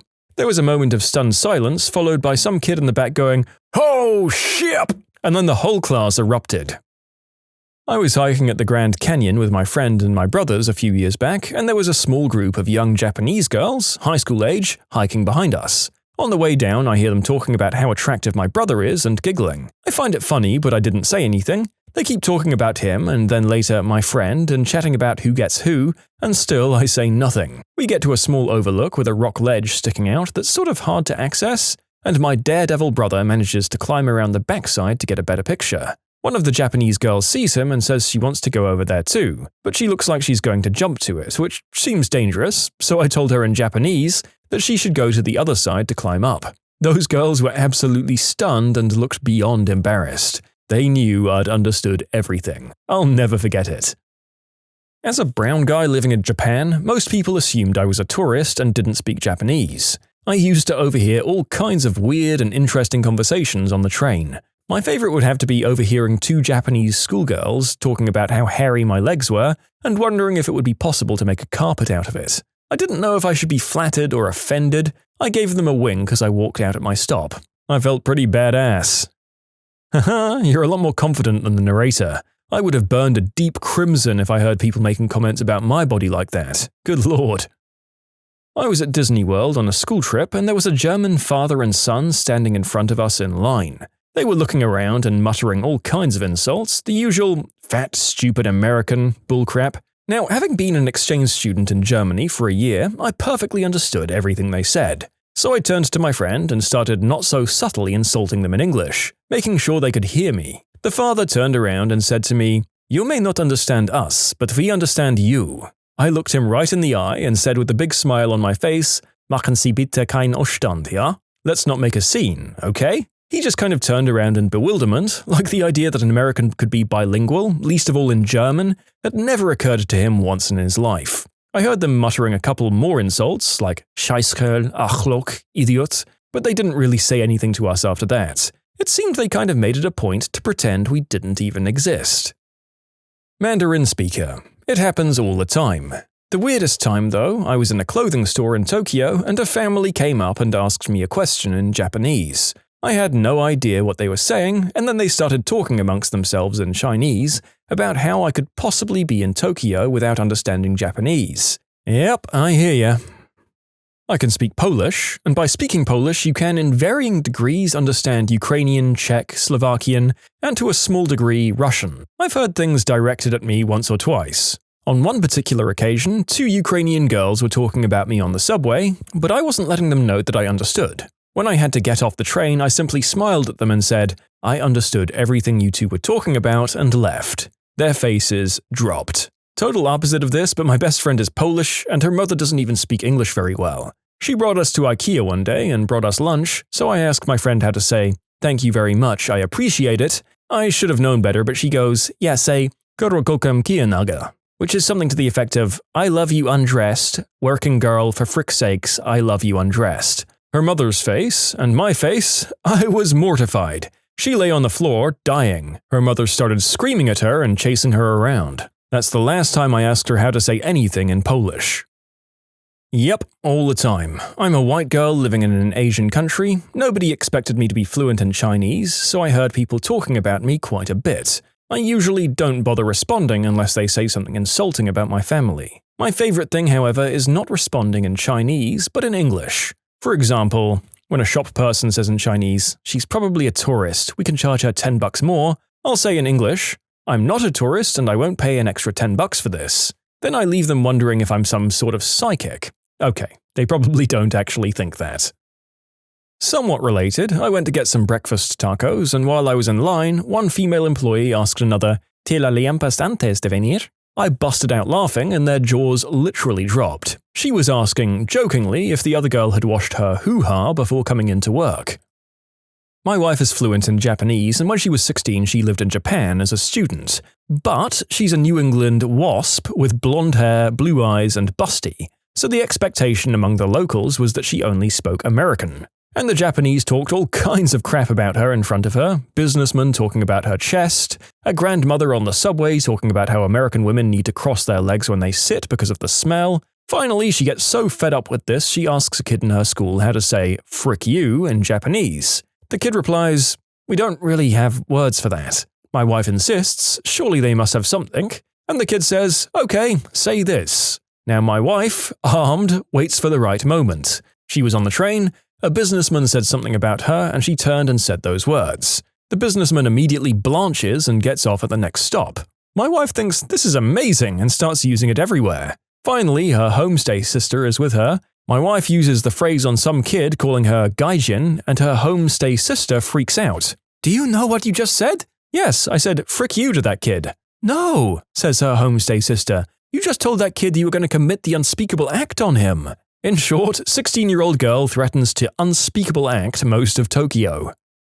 Oh boy, that's one of those "I have to move" faux pas that makes you stay in bed for the better part of a week. Still, I'll bet none of those people who insulted her saw it coming, and it probably made some of them pause before talking crap about foreigners again. Also, the narrator would like to apologize for his pronunciation on all of the languages in the video. I don't have time to study all of these. Not only have I done this, I've actually busted employees for policy violations this way too. So much yes. I'm a man with very long hair. One evening at Dell HQ, the Spanish-only speaking janitors were behind me waiting for the elevator, and one of them says, "She sure has a nice butt and beautiful hair." They turned red when I turned around to show them my long, elegant beard. I said, "Gracias," in a cute, girly voice. My husband and I, he speaks French and I speak Spanish, and we both speak English, were vacationing in France, and while visiting this castle town some years back, we stopped for lunch. The waiter thought we were Americans and decided to call me a working girl in French when we complained that we had been waiting for 1.5 hours for our food to come out, and said we were going to leave and to please give us the check for what we'd consumed. I think the waiter was fired that same day when my husband gave the restaurant manager a piece of his mind in French. I worked for the World HQ of a company, and we were imposing a project on the affiliate in the Netherlands. There were a bunch of English-speaking people, mostly US, UK, and Canada. HQ people worked with an equal number of Dutch people who didn't really want us there. It's very easy to pick up basic words, especially names when you keep hearing them. Someone peeked into the room I was in and asked in Dutch where to find someone. I didn't even notice it was in Dutch, I just answered in English and he left. The 2 Dutch women in the room looked at me horrified and one stammered and asked how much Dutch I'd picked up. Without missing a beat, the other English speaker in the room replied in a warning tone, "Much more than you realize." Of course, we never had any idea what they were saying when they were talking about us, but those ladies were really nice to us for the next week, and a lot of people quit speaking Dutch around us after that. My father is rather rotund, and at one point we were in a store in Italy while on holiday. Next to the store was a mother with a rather bratty child, and in an attempt to quiet her, the mother somewhat subtly pointed at my father and said, "Mangia bimbi," eats children. Sadly, our Italian was not good enough to come up with a comeback quickly enough. I still like to call my father a child eater though. Oh my god, yes, I have so many. I'm half white, half Filipino, but I look like a skinhead with a slight tan. Nobody would ever believe I spoke Tagalog, so I get a lot of these. Here's a few of my favorites. I'm a bit heavy-set and I was at a friend's wedding, which was predominantly Filipino. Anyways, I was in line at the dessert buffet and 2 of the people I was sitting with asked me to go get them food as well. So I had 3 plates in my hand as I was waiting to get served, and 2 Filipino ladies behind me said in Tagalog, "Look at this fat guy, he's gonna eat everything before we get there." I chuckled and shook my head. I didn't bother confronting them since I have a bunch of aunties that would probably do the same thing. I was helping a Filipino co-worker pick up some furniture she brought from a patio furniture place. Since I owned a truck, she asked if I could help her. During this time, everyone had Nextels, and you could do that direct connect thing that made the phones act like walkie-talkies. So she direct connects her husband, telling her we're on our way. He replies back in Tagalog, "Don't let your coworker in the house, he might steal something." Now, this being on the speakerphone, I heard the whole thing, and she knew I spoke Tagalog and understood. Her face turned bright red and she started yelling at her husband, "You stupid idiot, he speaks Tagalog." When we got to the house, he acted like nothing had happened, even invites me in for a beer. I politely said no thanks and helped my coworker unload the truck. She kept apologizing, she was so embarrassed. I was at Disneyland one time when we were on Main Street standing in a crowd waiting for the parade to go by. There was a section roped off for handicapped people. I noticed there was a Filipino family in front of us with a middle-aged man in a wheelchair taking up the front row. As the parade started, the man in the wheelchair got up and walked forward to get a better view. One of the older women started yelling at him in Tagalog and told him to sit back down or he'd blow their cover. Apparently, they got the wheelchair so they could cut in line and get special treatment. What's the best "welcome to the real world" moment that hit a spoilt rich kid? I grew up with rich kids and still keep in touch with a few of them. One guy's father owned the most prestigious law firm in town. He said his life changed the moment he called his father from jail the second time it happened. His father said, "Well, sorry to hear you got arrested, good luck," and then hung up. He said getting locked back into his cell was the singular moment that completely turned his life around. I knew this rich kid from high school that went off to college and partied every single night. His parents found out that he was basically failing all of his classes, so they secretly drove up early one Saturday morning with a spare set of keys to the car they'd bought him and just drove off with the car. Somewhat distant relatives spent all of his university years and 20s partying hard with the $100 to $120K allowance his rich company-owning father gave him each year. He'd travel the world each year going to Bali, Thailand, Europe, every year Oktoberfest, just rampaging. And at 32 or so, he decided to settle an upscale ski resort area of the US and open a business with his hot gold digger fiancée. When he went to transfer his money to his US bank account, he noticed it only came to a few $1,000s. Angrily asked the bank worker why she hadn't transferred the entire amount, only to be told that that was the entire amount. His father had cut him off without saying anything, and he just hadn't noticed. Absolute flatline. Rich guy in our college dorm thought he was untouchable because his dad was some NFL player from the 90s and had not blown all of his money yet. He'd get freshman girls blackout drunk and then film himself doing the deed with them, and then show all of his buddies the next day or so. Well, one buddy was not as close as he thought and went to the residential advisor, who then went to the campus police and then the real police. It was a fun night watching the parking lot fill up with the bored cops on duty that night, and haul his butt out of the dorms while they went and gathered his evidence. Never saw him after that night. This took place near the end of the week, Thursday or Friday, because I remember going to class on Monday and his dorm was empty and being cleaned out by the housekeeping staff. Yuck. Well deserved. Look, say what you will about most people born with silver spoons in their butts, most of them don't seem to do this. But don't worry, there's plenty of other things to be annoyed about them for. That one Instagram model who got caught on video talking crap to a security guard at VidCon, not only did the guard stand his ground and not let him in because he wasn't famous enough to be given a pass and too rich to just buy one, but once the internet saw the video, the guard ended up having more followers than the kid. My classmate in college failed his course, partied for a year with daddy's money, never studied, ever. The thing is, inheriting his father's construction company, 2 quarries, a fleet of trucks and equipment, depended on him manning up and passing the class. All he had to do was learn the basics of mechanical diagnostic and repair and be set for life.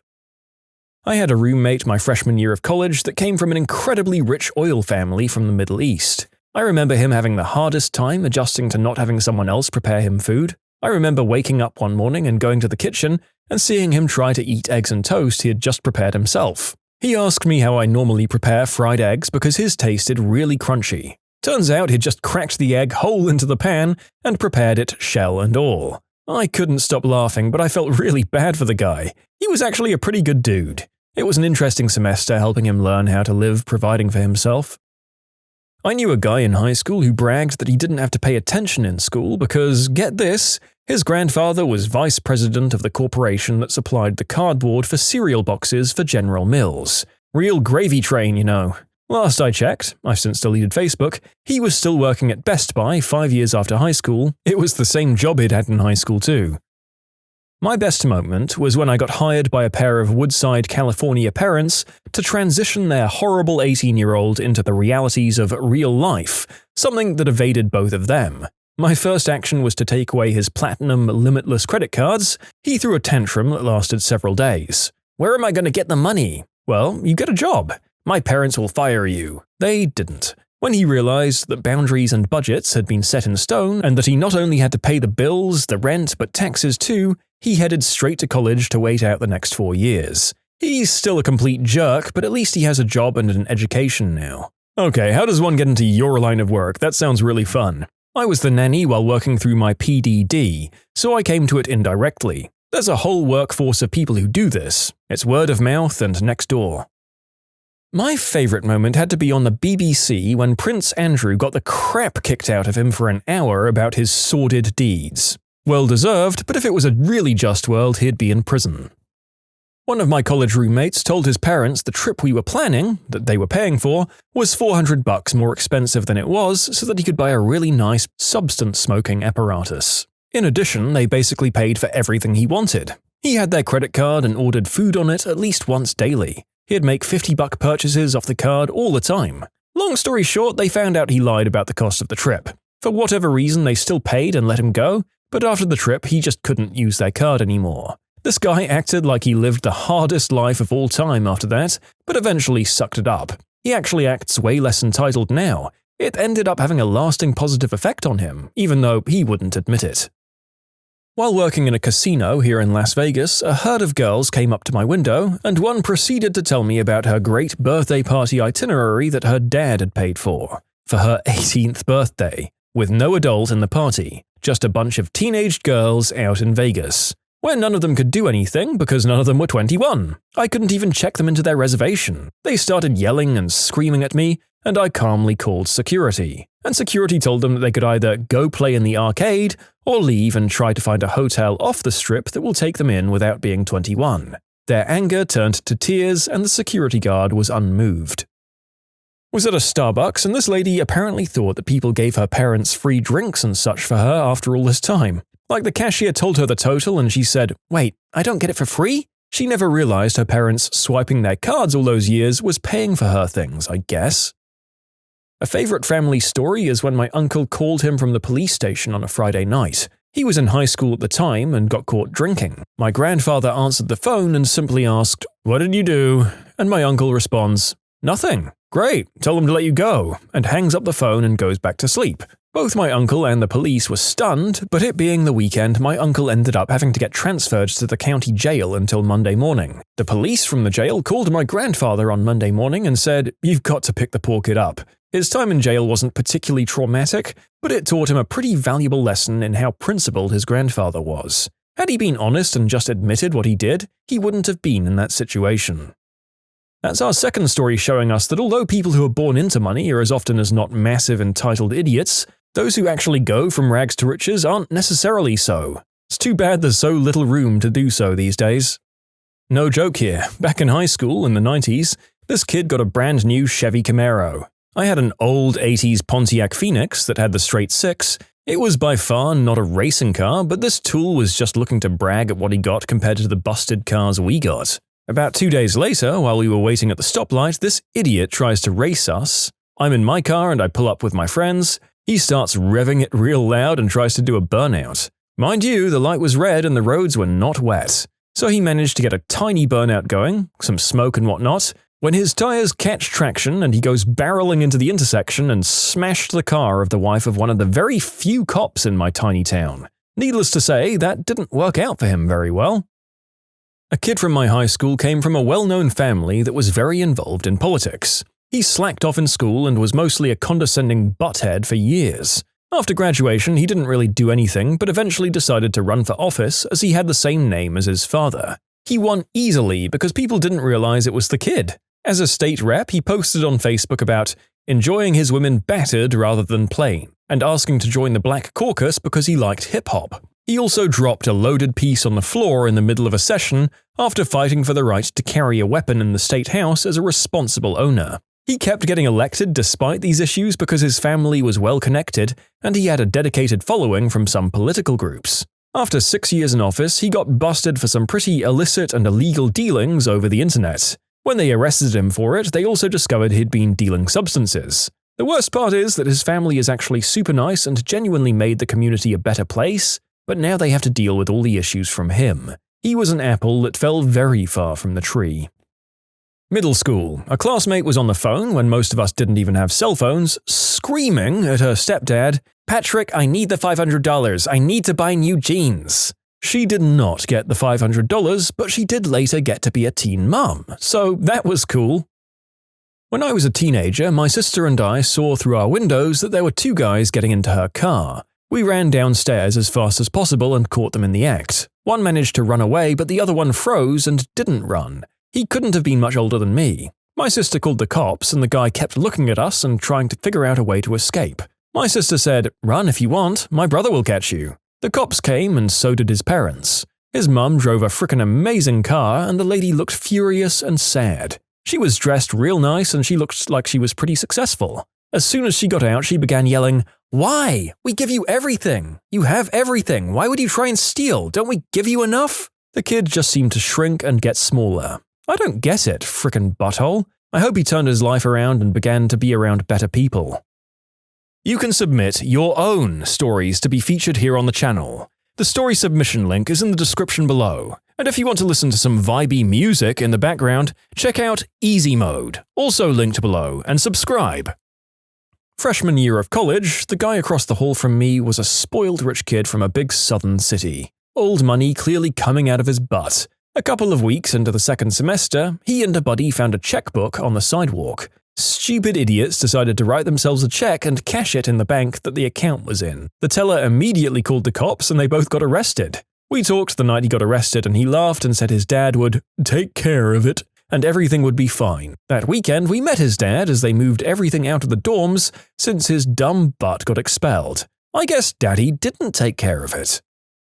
Nothing too serious, but I taught at an international school in Africa, and we'd take the high school students camping one week out of the year. Most of these kids were not used to camping at all and have never taken public transport in their lives. They had full-time drivers bring them to school and pick them up. Some of them are from very wealthy and politically connected families. Having them set up tents and get dirty, not be able to shower every day and sleep on hard ground was pretty new to them.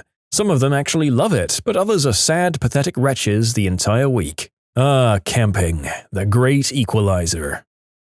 I went to a very rich, predominantly white Catholic high school. One moment I do remember was the wind absolutely being taken out of a girl's sails when I explained to her why our school dominated the area's skiing, golf, and equestrian competitions, but never anything else. For a lot of kids in that school, the moment they learned they were rich was the moment they learned that most girls don't have their own horses growing up. A kid I knew won a cool $1 million off a scratch ticket when he was 19. He acted like a big shot, arrogantly buying rounds of drinks for entire bars, didn't do crap for 20 years. Then he got the last check. Alcoholic, no savings, no assets, and no skills. He's now in and out of hospitals for alcohol poisoning and mental breakdowns. He lost his paper hat job, his girlfriend, everything. There you go. Maybe it isn't explicitly being born into money that makes you a sack of crap. Maybe it's just getting more money than you know what to do with when you're young and dumb. If I had $1 million when I was 19, I actually think my life might have gone pretty similarly, and I'd be worse off now.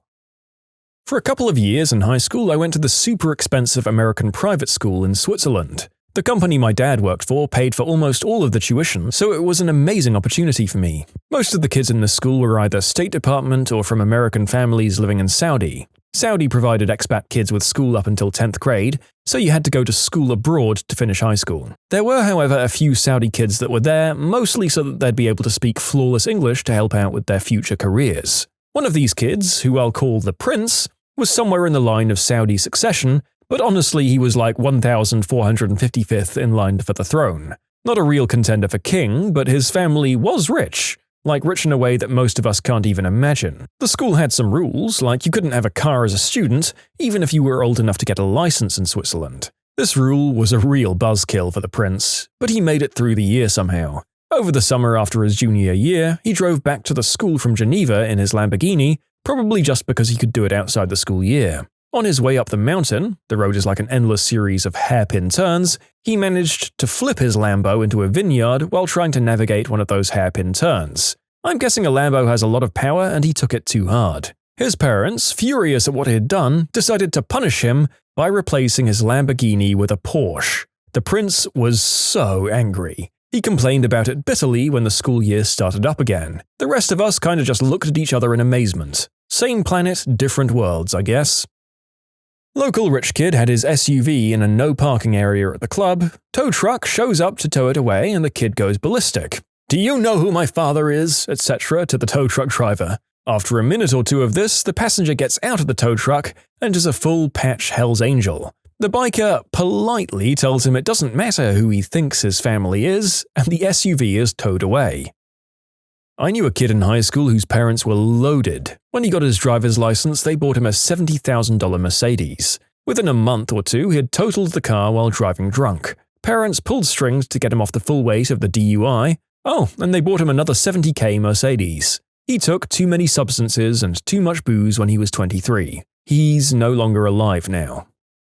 I knew one who apparently couldn't fathom how people live on a budget. We used to hang out a lot at her insistence, but she liked to eat at expensive places, whereas I'd have no issue with my meals coming from somewhere cheaper. However, she kept pouting and insisting that I stay. I said I couldn't unless she wanted to spot me. She didn't. I then walked her through the math and showed her the cost of my meals with her.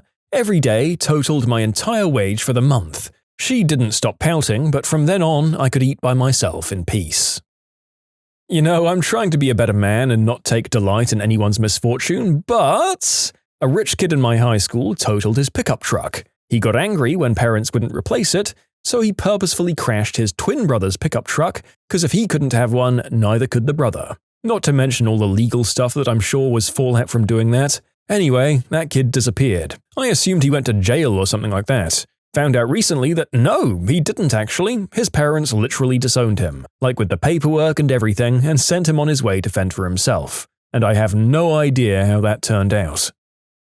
A guy from my robotics group had his entire life handed to him. His dad was stupid rich because his dad bought shares in an oil field that turned out to have 40 times the expected yield, making his $100,000 investment become around $3 million, and then he dumped that into real estate rentals. He decided it would be fun to do a school trip in Philly, acting rich as all heck. He drove his lifted, modded SUV to a school we were doing a robotics event at in North Philly, talking to younger kids about how it's fun and their school has started offering it, and then we were going to the Franklin Institute from 10 a.m. to 3 p.m., then a Phantoms hockey game. Well, 9:30 rolls around and we leave the school to see our bus driver talking to the cops. 5 kids drove themselves down, and guess which car was stolen? His $90K monstrosity was missing, and after 2 months, and all that was ever recovered was his stereo from a pawn shop and his laptop. The best frickin' part? He didn't have insurance on it yet because he can just buy the other person's car if there's an accident. Anyway, I'd win the legal fight. His dad flipped out over it and cut his allowance down to $200 a month and forced him to drive a Beater until he saved up his own money. That brat's punishment is more than I could have ever wanted as an upper-middle-class kid. Growing up around a well-to-do old area, the thing is you wouldn't know it. Like most of our neighbors were comfortably off because we didn't drive fancy 40K cars or whatever. Yeah, the narrator had an allowance as a young adult, and not a bad one either. It was still, and I can't stress this enough, a very small fraction of what this guy was getting when his parents were done with his crap. A rich, scummy injury lawyer's kid was in my class in high school. Goes to college, a mid-sized school in the Midwest, and gets plastered drunk. Parents bought him and his friends alcohol since freshman year, so nothing new there, and the RA said he has to write him up for alcohol in the dorms. The guy then punches 2 RAs and then gets the cops called on him and knocks a cop's tooth out as well. Long story short, his parents have to drive back 6 to 7 hours after one day to get him, and he's not even allowed to leave the state until his hearing. The last I heard, he's working at a fast food restaurant. In a country with a high alcohol taxation, rich kids enter the pub, like 10 to 12 of them. They throw the card at the bartender demanding shots. What would he like? Whatever, Dad's paying. The bartender pours double Johnny Walker Blues for all the brats and some randoms that they've treated. The brat with the card had tears in his eyes when the tab came in. My dad's gonna kill me. I did enjoy that free whiskey though. Here's a switch. Highly successful local doctor and politician expects his son to attend medical school and become a doctor. The son opts out, gets a job with a new company called Costco pumping gas. He's been with that company ever since, just his regular pay raises and bonus checks give him a good life. He just didn't want the high-stress life that his dad had. If I was sure I'd inherit most of my dad's wealth, I'd do that too. Work at Costco just to socialize and pass the time, and the earnings for personal spending and whatnot. Just spend wisely and not be a jerk, and then I would have lived comfortably after that. This isn't the best, as it's pretty sad and frankly undeserved, but a good example of the question asked. I went to a very expensive private elementary school. A friend of mine grew up wealthy. Her father was a surgeon and mother a stay-at-home wife. They were very controlling of her and, quite honestly, a bit scary. They sheltered her to the extreme and she frequently repeated insane things that they'd said verbatim because that was all she knew. If she was told to clean her room but left an item out upon her parents' inspection, they'd throw the item out no matter what it was. Once it was something very sentimental to her. I can't remember exactly what, and when she told me and I expressed sympathy, she said something like, "Oh no, it's okay, it's my fault. If I told my children to clean their rooms but they didn't and had their friends come over, their friends would go home and tell their parents about how much of a slob my family is, and that can't happen." This was her concern as a 10-year-old. When it came time for college, they sent her to an expensive, hard-to-get-into school and told her that her sole purpose there was to find a husband, specifically a doctor or an engineer, to keep her as a stay-at-home wife. She flat out told me this was her only purpose, which broke my heart because she's a smart person who was able to get into said school to begin with, and her parents should have been encouraging different goals for her. Well, she found a boyfriend, but at the end of her 4 years of undergrad, he turned out to be a cheating, narcissistic D-bag. The narcissistic D-bag part was obvious to me from the get-go, but she had no idea what a healthy relationship looked like. However, the cheating was obvious enough to be a deal-breaker. So instead of going straight to marriage, which disappointed her parents and they kicked her out of the house, she suddenly had to become solely independent, found a job and an apartment, and is doing well for herself. She's a totally different person now and has really come a long way. Friends and family of Karens, what's it like? I divorced Karen. I haven't had to see a manager since. Thank you.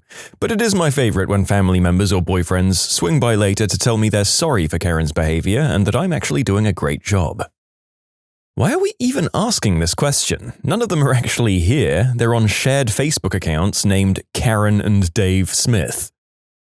My mum is a literal Karen, as in it's in her name, but she's like a bizarro Karen. She'll constantly ask to speak with managers and supervisors and bosses, but when said managers arrive, she unloads about the employees helping her out being fantastic, hardworking, and friendly. And then she'll spend 20 minutes trying to figure out if she and the manager know someone in common. 9 times out of 10, they do. As a kid, it would embarrass me, and as an adult, it's one of my favorite things about her. She makes people feel good about the work they do, and it's really special to watch how wonderful she makes people feel. Plus, she's got long, gorgeous silver hair. My sister is also a Karen. She spent her life working with the disabled and is currently an essential worker.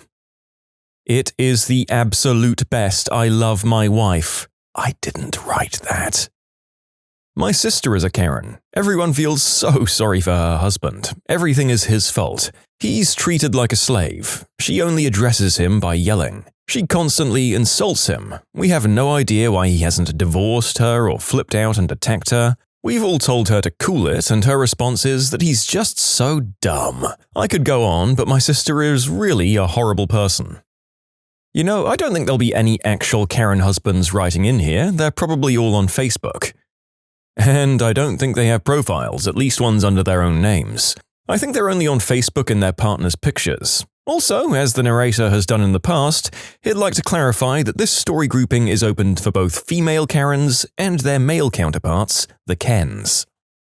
I married someone with a Karen for a sister. Sister-in-law is the frickin' worst. I hate more than anything going out to dinner with her, listening to her order food and talk to servers. Holidays are also terrible. She sends out long lists of expected gifts. She celebrates every holiday and birthday specifically for presents, even when it's not appropriate. The funny thing is, one time I was away from the dinner table when the bill came, and my sister-in-law waited for me to return to pay the bill by actually handing it to me. She didn't give it to her sibling or my partner, or pay her half, but expressly handed it to me to pay. By the way, her husband is an idiot and they're a match made in heaven. And I'm sorry to disappoint everyone, but yes, I did pay. There are many reasons as to why, but the biggest one is that it got me out of the restaurant faster. Also, it helps me control the tip. Another time we went to a family brunch where the bill was split. Karen's sister-in-law waited to see what other people tipped so she could lower the overall tip percentage for the waitress to what sister-in-law thought was deserving. We didn't know this until afterwards, when she bragged about it later, so no one even knew to stop her. And she's invited to these family meals because she has 2 children that we actually want a relationship with. So she has that emotional blackmail card. I'm not married to one, but my mom was a major Karen back when I was growing up. "Mom, can we just go?" was my favorite expression, then the apologetic nod as we left the store. I really relate to this. All throughout my childhood it happened. I remember being an embarrassed 11-year-old walking around apologizing for my mom's behavior in stores and restaurants, and it sucked. It's supposed to be the other way around. "Damn it, Mom, stop being a little bag of crap, it's my turn." Precisely. Frick you, Mum. Stop making racially channeled attacks on the minimum wage waiter. I want to unscrew the lid on all the salts and take a massive crap in my pants because I'm not allowed ice cream for a main course. Instead, I have to go, "I'm really sorry about Mom. She's been unwell and doesn't mean it. I'm so sorry." I mean, it's funny now, but actually kinda sad in my memory. That stuff leaves marks under the surface. I had to be a full-time carer and adult at 11. I sometimes feel like I didn't get to be a kid for long enough. I know a couple with a Karen. She blamed him for everything. The husband was, in our opinion, something of a saint. Once she broke a glass in the kitchen, came back and sat down at the table and said, "That was your fault." We all just stared at her. She looked sheepish and said, "I knew that one probably wouldn't work." They're divorced now. I guess even saintliness has its limits. My husband's ex is a Karen. She's a classic narcissist. When one of our feral hens started acting aggressive towards other hens, my stepson named her Karen. Honestly, she's perfect. She makes me so happy. Help me! My mum is a Karen, literally overreacts to everything. Whenever something doesn't go her way, you guessed it, gotta speak to the manager or whoever's in charge. Sometimes it's really embarrassing to go out in public with her because she'll just yell at the service workers for the smallest of things. Also, she does have a bob cut. My mum was a Karen for a while. She literally didn't realize it until my brother and I started calling her out on it when we were early teens because we were embarrassed. She made genuine efforts to change, and a few years later, she's the sweetest woman you've ever met. I'm just saying there's hope. My aunt is a Karen, and my uncle is this soft-spoken giant. He never stands up to her in any way, except once. It was at their daughter's wedding. She was about to interrupt the ceremony to close a window because she was chilly. Everyone sitting close could hear her whisper, "I'm gonna do it, but I don't want to be a jerk." My uncle, in a calm, quiet tone, says quickly, "Why stop now?" Almost as if his filter just missed this one. I swear I could hear my dad snort 2 rows back trying to hold in his laughter. Karen was not happy. I taught my nephews, ages 9 and 11, about Karens last year when they stayed with us for a week after school let out. After describing traits and observing them in the wild, they asked somewhere around day 2, Is our mum a Karen? My reply were, "Your words, not mine." It's a weird clash between the need to be respectful and not undermine someone as a parent, and to call out bad behavior when you see it. I don't know if this was a good thing to do, but at least the kid might resolve to not grow up to exhibit some of these behaviors. My mum can be difficult sometimes, but isn't a Karen. When my sister and I were in our mid-20s, my mum had to start caring for our grandma. After a particularly stressful Saturday afternoon at my grandma's home, we were all carpooling back to my mum's place, and she said to my sister and I, "If I ever start acting like grandma, you'd better tell me." My sister and I sat there in complete silence. After a couple of beats, she yelled, "I do not act like my mother!" It made my sister and I laugh until we cried, mostly because, yes, she did and does act like her mother. My mum's a Karen. She's self-aware that she is a Karen. My siblings and I sent her memes about it. When my stepdad divorced her last summer, we were all amazed he lasted 17 years, to be honest. None of us like going out with her. It's terrible. And my husband just straight up tells her, "No, you aren't talking to the manager when we go in a place." I'll tell you guys a story my stepfather told us. They're farmers and they own a small beef and bee farm. They have a store they go to for bee supplies. The owner called my stepdad and asked him to please be the one to pick up their stuff because his staff was tired of dealing with my mum. He's the only one who went to the store for the next 5 years. My close friend's parents are jerks, but she's really sweet. She learned bad behavior from parents, so she'd be super rude when we went out if she didn't get her way, but never to her friends. I told her about it and she was sort of receptive but didn't really get it. So I started pointing it out at restaurants. "Mary, that was super rude, what the frick, dude?" "Dude, Mary, chill!" Stuff like that. Probably really annoying, but I made my point. She very quickly realized she was being a jerk and she changed. If someone is a good person but they're being a jerk, it helps to have a chat first. Maybe they just don't realize it. My mum is a Karen. She thinks the world is supposed to cater to her, serve her, and everyone else is wrong. Once we went to Carl's Jr. and she ordered 4 burgers for the 4 of us. She pulls one out of the bag while the guy is getting our drinks and she hides the burger. She complains that he forgot a burger. She pulls them out one by one and counts it out in front of him. It's obviously missing because she hid it, and he's swearing up and down that he put them all in the bag. I'm stunned, speechless, and it happened so fast. She got a free burger and laughed as we drove off. I was just staring at her and she opened it up and ate it on the drive home. She ate her actual burger like the 5th one never existed. I can't even explain how she is when she's in the hospital. She treats it like it should be a luxury stay in a hotel. Married to one. She doesn't get why people think Karens complain so much. It's annoying for her and she'd like to talk to someone about this. 4 years of a toxic relationship, luckily unmarried. I broke up with her on Monday, again. We're kind of screwed financially because of this lockdown, so we're just feeling things out for a month before we decide for sure.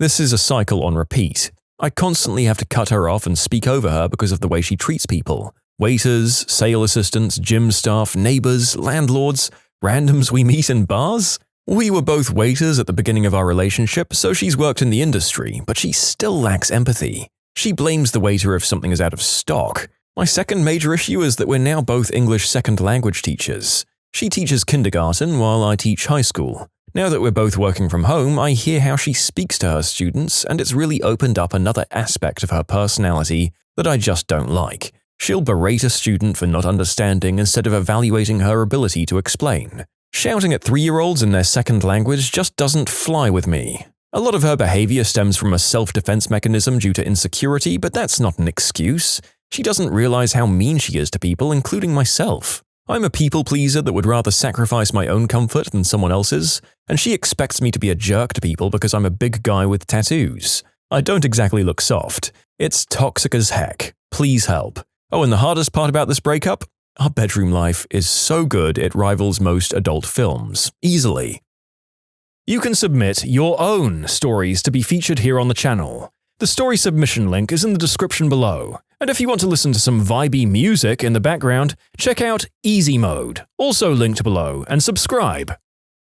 My mom is absolutely one. I spend most of my time with her in public apologizing to people after she's walked away. The one and only time it comes in handy is when I've bought cars and had her come in during the price negotiation phase. She's knocked off thousands purely due to how unpleasant she is and how much people want her to just get the heck out the door. Please help me, everyone. I'm sorry, you'll need to speak to the manager. I'd say the two biggest categories we have in the answers that we've received here are, first, people venting about their mothers whilst also trying not to be too mean, and then these hilarious joke hostage messages. At least I hope they're jokes. Otherwise, my God, you poor souls. Dated a male Karen for 8 years. He was a semi-successful business owner who was twice my age, and I was young and dumb, for lack of a better word. The gist of our relationship was him trying to take over every part of my life. For instance, he'd order for me at restaurants and would dissuade me if I wanted to try something new. If I had a problem with something, it would be brushed off, but if he had a problem, then, you guessed it, he had to talk to a manager. Not knowing any better, I just thought he was very particular, and even started copying some of his tendencies, like speaking up when I felt like I wasn't getting the right service when I was out on my own. I realized who he was when we were flying back from Vegas and our luggage was heavier than when we flew in. Obviously, we'd bought extra things which made up for the weight difference, so as he demanded to know an explanation from the check-in clerk as to why, if it was the same luggage, it would weigh more, I innocently answered that it must have been the extra shoes and clothes. He was quiet and paid up. Later, he told me not to do that again, as he knew the reason why the luggage was heavier. He was just trying to get away with not paying. At that moment, a light bulb went off in my head. This man, who'd spent $1,500 on an exotic dancer for his friends, was making an already stressful job more stressful for the clerk in order to avoid paying $60. We broke up soon after, and I checked myself on the Karen tendencies that he had rubbed off on me. My ex-wife is a Karen in every sense but name. It was always so embarrassing. She was incapable of treating anyone like a human for the most trivial of occurrences. It was hell for me as a person that's pretty forgiving and doesn't seek out confrontation. So in one word, it was hell. Also, she's very codependent and jumps from relationship to relationship these days. I'm not surprised. My life has been a living heck. The number of times I've had to intervene to save the life of a customer service rep over nickels is insane. I've asked for a divorce now, just a couple of weeks ago. Guess how that went over? Stay strong, lawyer up, bury gold in a place where only you know where it is. Prepare for war. But good on you. Bury your gold in 4 different locations around Pawnee. My mum is a Karen. Not fun. I think she was part of the reason the girl I loved left, because whenever she was around, my mum behaved much better and put on a nice face. We argued frequently about my relationship with my mum. Hurts a lot. Don't think that I can fully let this one go. Look, I love my mum very much, and she's generally a very nice person. I've spent a good while trying to put it to words accurately, but it's difficult. Everything is very minor and very subtle, but it's constant all the time. It's not what she does, it's how she does it sort of thing. She doesn't try to hide her behavior when in public, she just tries to put her best face forward when around others like everyone else does. I don't know if she's aware of what she does when at home because it's so minor and subtle, but I have a difficult time believing that since it's constant and other reasons. For those concerned for me in some way, thank you, it means a lot. Only one of my friends knows the specifics of my relationship with my mum, so it's nice to receive support. To relieve some of your worries, she doesn't control my life or my actions. The pain she causes is dwarfed greatly by everything she has done for me. Without her, I wouldn't have made it to where I am today, and I'm extremely thankful and lucky to have her in my life despite the pain. I don't think I'll cut her out of my life. Less frequent contact helps, but she's not so great a terror that no contact is ever needed. I look forward to seeing her spoil my grandchildren, and I know she'll trust me to raise them and not try to take over and do it herself. I divorced an awful Karen who was convicted of domestic violence. That's a misdemeanor, folks. She got half of everything. Totally worth it. My life before was a nightmare, and escape was priceless. I got engaged to one. She was raised as a princess by her military father. However, she's super down to earth, but God forbid you work in the service industry and mess something up. She's worked at IHOP during college, so it humbled her compared to the rest of her family. She just writes reviews now, good or bad, and emails corporate to complain. If something is wrong with my food, she refuses me to sit there and eat it. Which I hate, but I have gotten her better about it, I believe. So maybe she's just a recovering Karen at this point?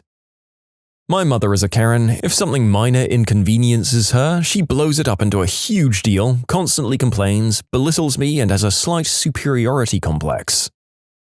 Oh my god, I read the title as Koreans, and I was thoroughly confused and amused by these stories. I'll see myself out. I'm not married to a Karen, but someone in my family decided to get hitched to one, and let me say, it's frickin' hell. I don't go to any social event if Karen will be there. It keeps the peace in my family, to be honest. Nor do I go alone with Karen. She's a nightmare to everyone in her path, from car guards to cashiers, even her friends. No one can be better than her or smarter than her, and she's just frickin' exhausting. The worst part is, her kids are becoming just like her. People who are married to Karens are the guy equivalent of Karens, or they're aloof goofs unaware that their Karen is a Karen. You won't get a real answer from them. Well, there's an awful lot of fiction going on here then, although I guess the majority of the stories are from family rather than spouses, so maybe your Ken theory holds some water. Was married to a male Karen, everything, and I mean everything, could set him off. We were at a local tap room and his iPhone automatically connected to the Wi-Fi. Keep in mind he had full bars on our cell service. The Wi-Fi was being wonky and wasn't working. The manager, super nice guy, comes over and asks how we're doing while he washes some glasses in the dish pit on the other side of the bar. The following conversation ensues. Keep in mind my husband is super irritated at this made-up problem because our cell service is working just fine and he could just turn off the Wi-Fi. Your Wi-Fi is frickin' trash. Yeah, sorry, we recently upgraded our internet and they're sending us a new modem. It's supposed to be here this week. If you say you have Wi-Fi, you should make sure it actually works. I know, I'm sorry. I'd be happy to restart the modem to see if that helps. My husband then ignores him and continues to talk under his breath about a made-up issue. This was my life for almost 5 years. The sense of entitlement was frustrating enough in public, but more so at home. I'd apologized to more servers, retail workers, neighbors, and random people in public for him in 5 years than the rest of my life outside of him. You know what? Now that I'm talking about it, maybe he's not so much a male Karen, he's more like a, piece of crap. Not married to one, but my mum is a Karen whose name actually is Karen. Simply put, I haven't seen her in over a year because I couldn't take it anymore. Living with her was just an exhausting nightmare. Karen's world revolves around Karen. Nobody else's issues matter. If you tell her that you had a bad day, she'll give you 20 reasons why her day was worse. You worked 60 hours this week? Well, when she was your age, she'd work 80. You were in the hospital after having major surgery? She has a pinched nerve in her arm, which is somehow worse. Oh, your boyfriend cheated on you? She couldn't even begin to tell you about all the heartbreak she's experienced in her life. She complains left and right about everything and anything. If you're taking a week break after just getting back from college, she'll ask why you haven't gotten a job yet and claim that you're lazy. If you go out to eat at a restaurant, the food is always too cold or too hot or too salty. You can only ever go to the places she wants to go because everything else is garbage. My entire graduation dinner, she complained about how cold the food was. She thrives in getting attention and constantly seeks it, but she has very few actual friends. Facebook is her lifeblood and she's always looking to start something on there. She's the queen of sharing uninformed, misguided, conservative propaganda, which always starts fights in her comments. Also, if a tragedy happens in the family, like the passing of my teenage cousin, she'll make a big scene on Facebook and expect condolences from anyone and everyone, and makes notes of the people who don't give her what she wants. And don't get me started with the blatant racism. I've heard everything from, watch out for the black people on the subway, they'll try to take your purse, to, it should be illegal for those Muslims to cover their faces. You should be able to see someone's face. One of my best friends is black, and she once told me, he's one of the good ones, they should all be like him. And minor, but the house always has to be spotless. You have a shirt on your bedroom floor? Pick it up. You kids are all slobs. We have people coming over. No, we don't, and even if we do, why would they be in my bedroom? Her house is her house, and she'll let you know. Any object she spent money on doesn't belong to you, it belongs to her. She also spends way too much money on home decor like oriental rugs, furniture, and then complains about how she has no money. In short, my mother is a Karen who's actually named Karen. Living with her is a nightmare. What's the nuttiest thing that HR discovered that ended a career? We had an employee who'd clock in at the time clock every day and then go home. They'd come back to clock out for lunch and back in after an hour, then they'd come back at the end of the day. It was impressive how long it took the manager to catch on. I had a cousin do that at Walmart for many months. It was almost impressive. There was someone who clocked in at Toys R Us every morning, then drove to their other job, coming back to clock out at 8 hours or so later. It was when Toys R Us are closing. No one caught on. So I used to work at a software company, and we kept getting complaints about a nap room being cluttered and trash from the nearby break room being left around in the mornings, so we asked security to do some late evening walk-bys to see what was going on. One evening, they found a young Asian woman hiding in the nap room. She didn't work there and didn't speak English. It was super weird. It turns out one of the software engineers who worked in the building had purchased a mail-order bride. But here's the kicker. He was already married. So unable to bring his new mail-order bride home, he kept her at the office. I have no idea where she hid during the day, but at night she made a good use of our little nap room. Gotta feel bad for that poor woman. We had a very nice HR lady who absolutely spoiled one of the employees in a wholesome way. He was a young immigrant boy who desperately needed a job. He was about 15. She'd go out of her way to give him rides, encourage management to give him raises, and even made him homemade meals. She eventually found out he was stealing all of their customers' credit card info and running them dry, which is why we'd been receiving so many criminal reports regarding our company.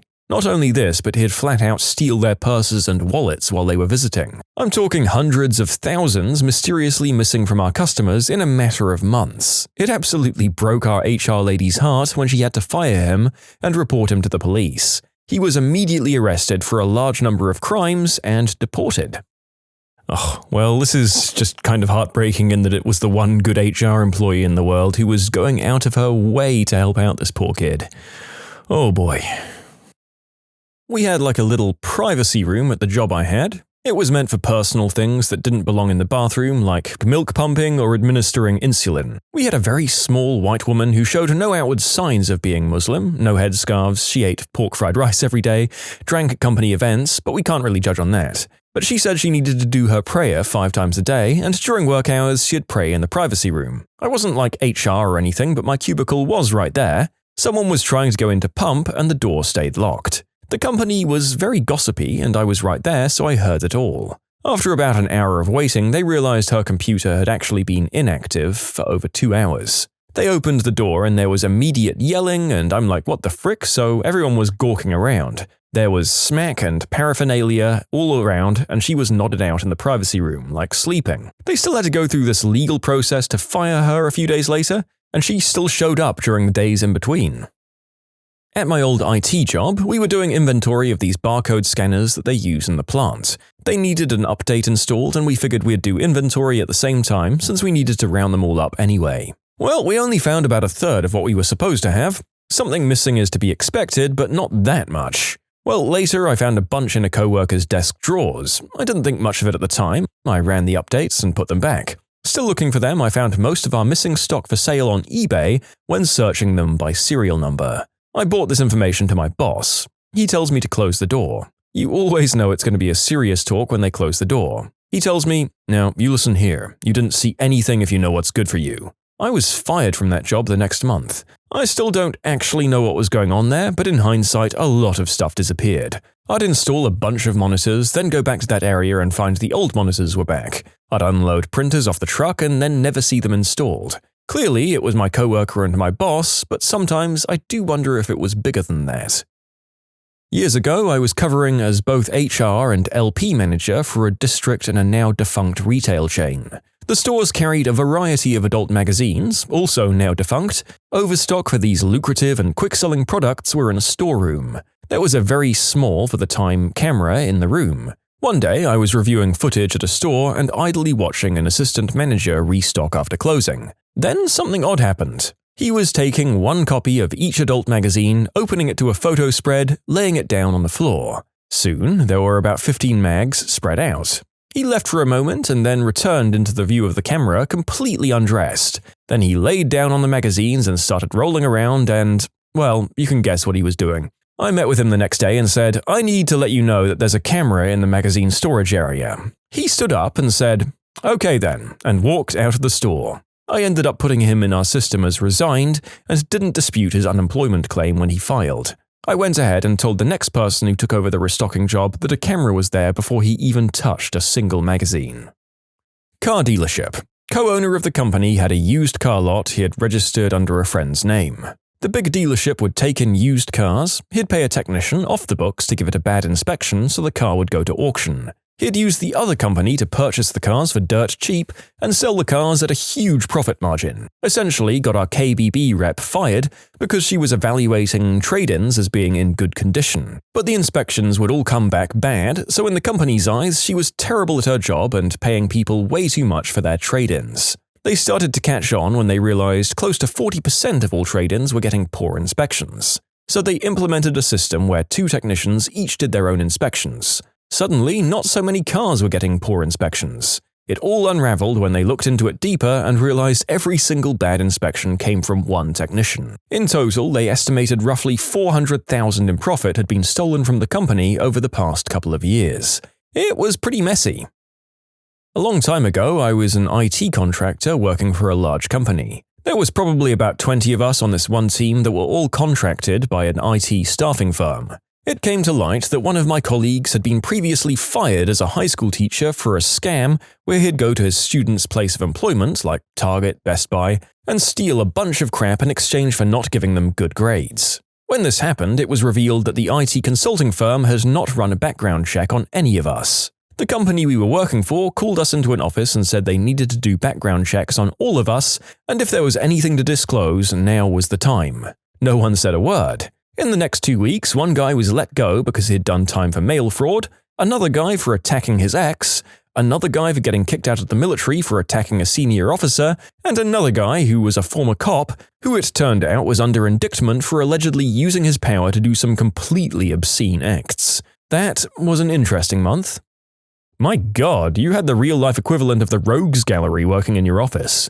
I have to wonder if the author here was the one non-dangerous ground-level employee there and realized that he was in massive danger. Also, if you're wondering how these people get hired, another person provides a great answer.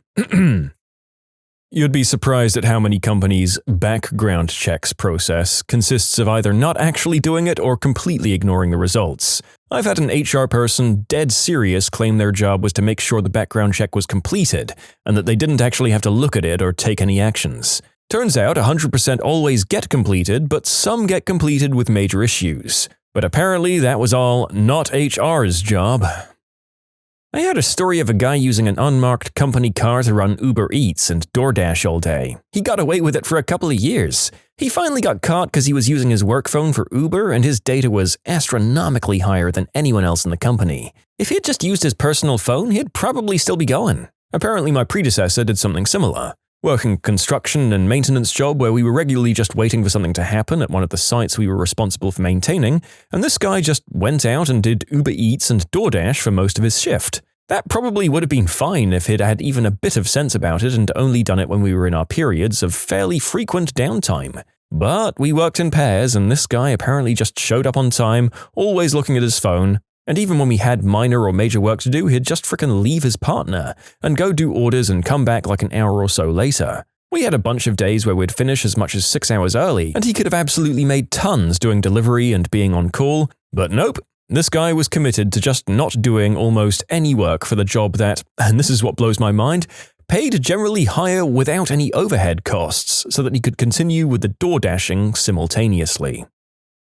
Oh, I have two. This one guy kept watching adult material on his work computer, which was partially in view of other people. He was warned to never do it again. He was an excellent employee, but that's a fireable offense. He did it again. They mounted a camera right behind his desk and told him they were going to monitor him from now on. He did it again. They had no choice but to fire him. Another time, someone was looking for something in this new guy's desk drawer. He'd only been there a couple of months, and they found hundreds of little pieces of paper, each with an offense detailing when someone made him angry. Some of them made it clear the notes were instead of hurting people. You can submit your own stories to be featured here on the channel. The story submission link is in the description below. And if you want to listen to some vibey music in the background, check out easymode, also linked below, and subscribe. Previous HR manager was alright, smart, friendly with everyone, good people skills.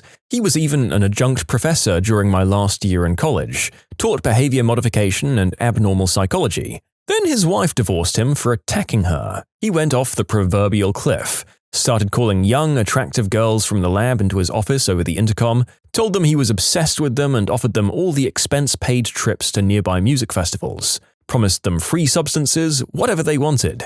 They all turned him down. One girl received a decent settlement. He was immediately fired when they found out, of course. He spent the last few years trolling around our college town trying to bang anything that would give him the time of day. It's outwardly obvious he's on hard substances.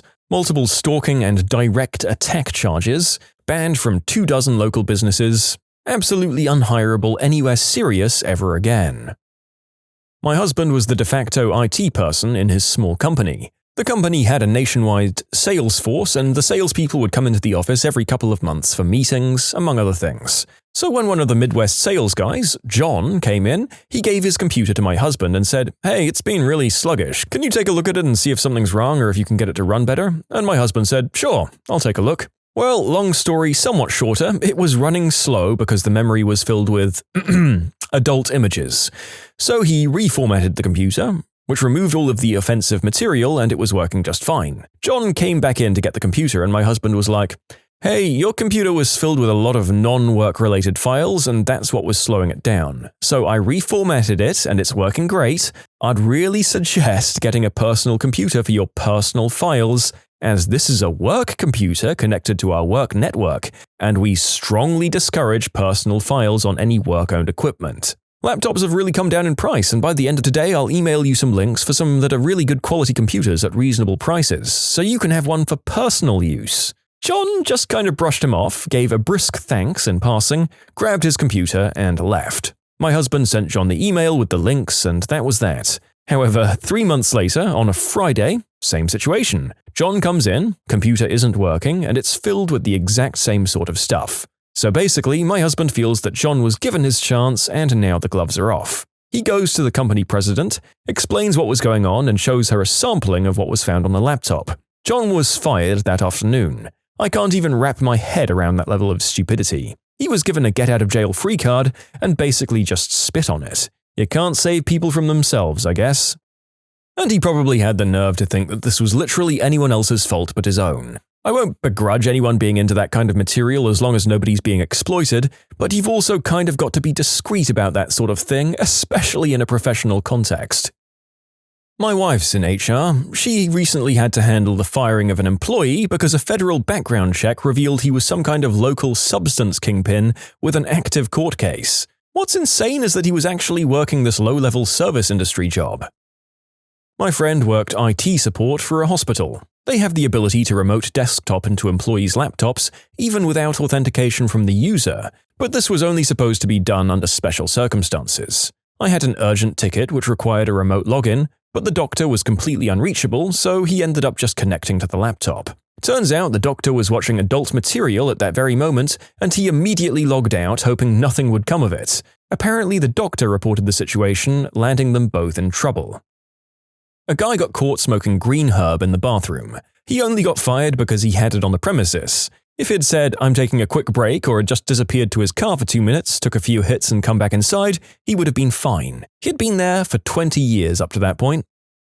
It came to my attention after a few times that a woman would stay in a restroom stall and take all of the toilet paper off the rolls by just unraveling it. And she was seen putting what she had rolled up into her locker a few times. She claimed she was too poor for women's hygiene products, so she was told that they were provided and there was no need for her to use that much TP for that. Hoped that was the end of it, and then it started again, and she claimed this time it was for wounds and that she couldn't afford gauze and wound dressings. Okay, we just told her again that she could use what was in the first aid kits. Management really wanted to be gentle, so it starts up again and she confessed she just likes stealing things and this was easy. She was termed after that one. One of the salespeople had printed off their new offer of employment from a direct competitor on a company laptop, on a company printer, and then just forgot that the paper was there. She wasn't the sharpest tool in the shed. All of her stuff got immediately locked, and she'd also tried to download the whole client database and sent it as an attachment from her work email to her private one. All this happened in one day. There was a guy interviewing for an engineering position at the company I worked for. Being from out of state, he flew in the night before.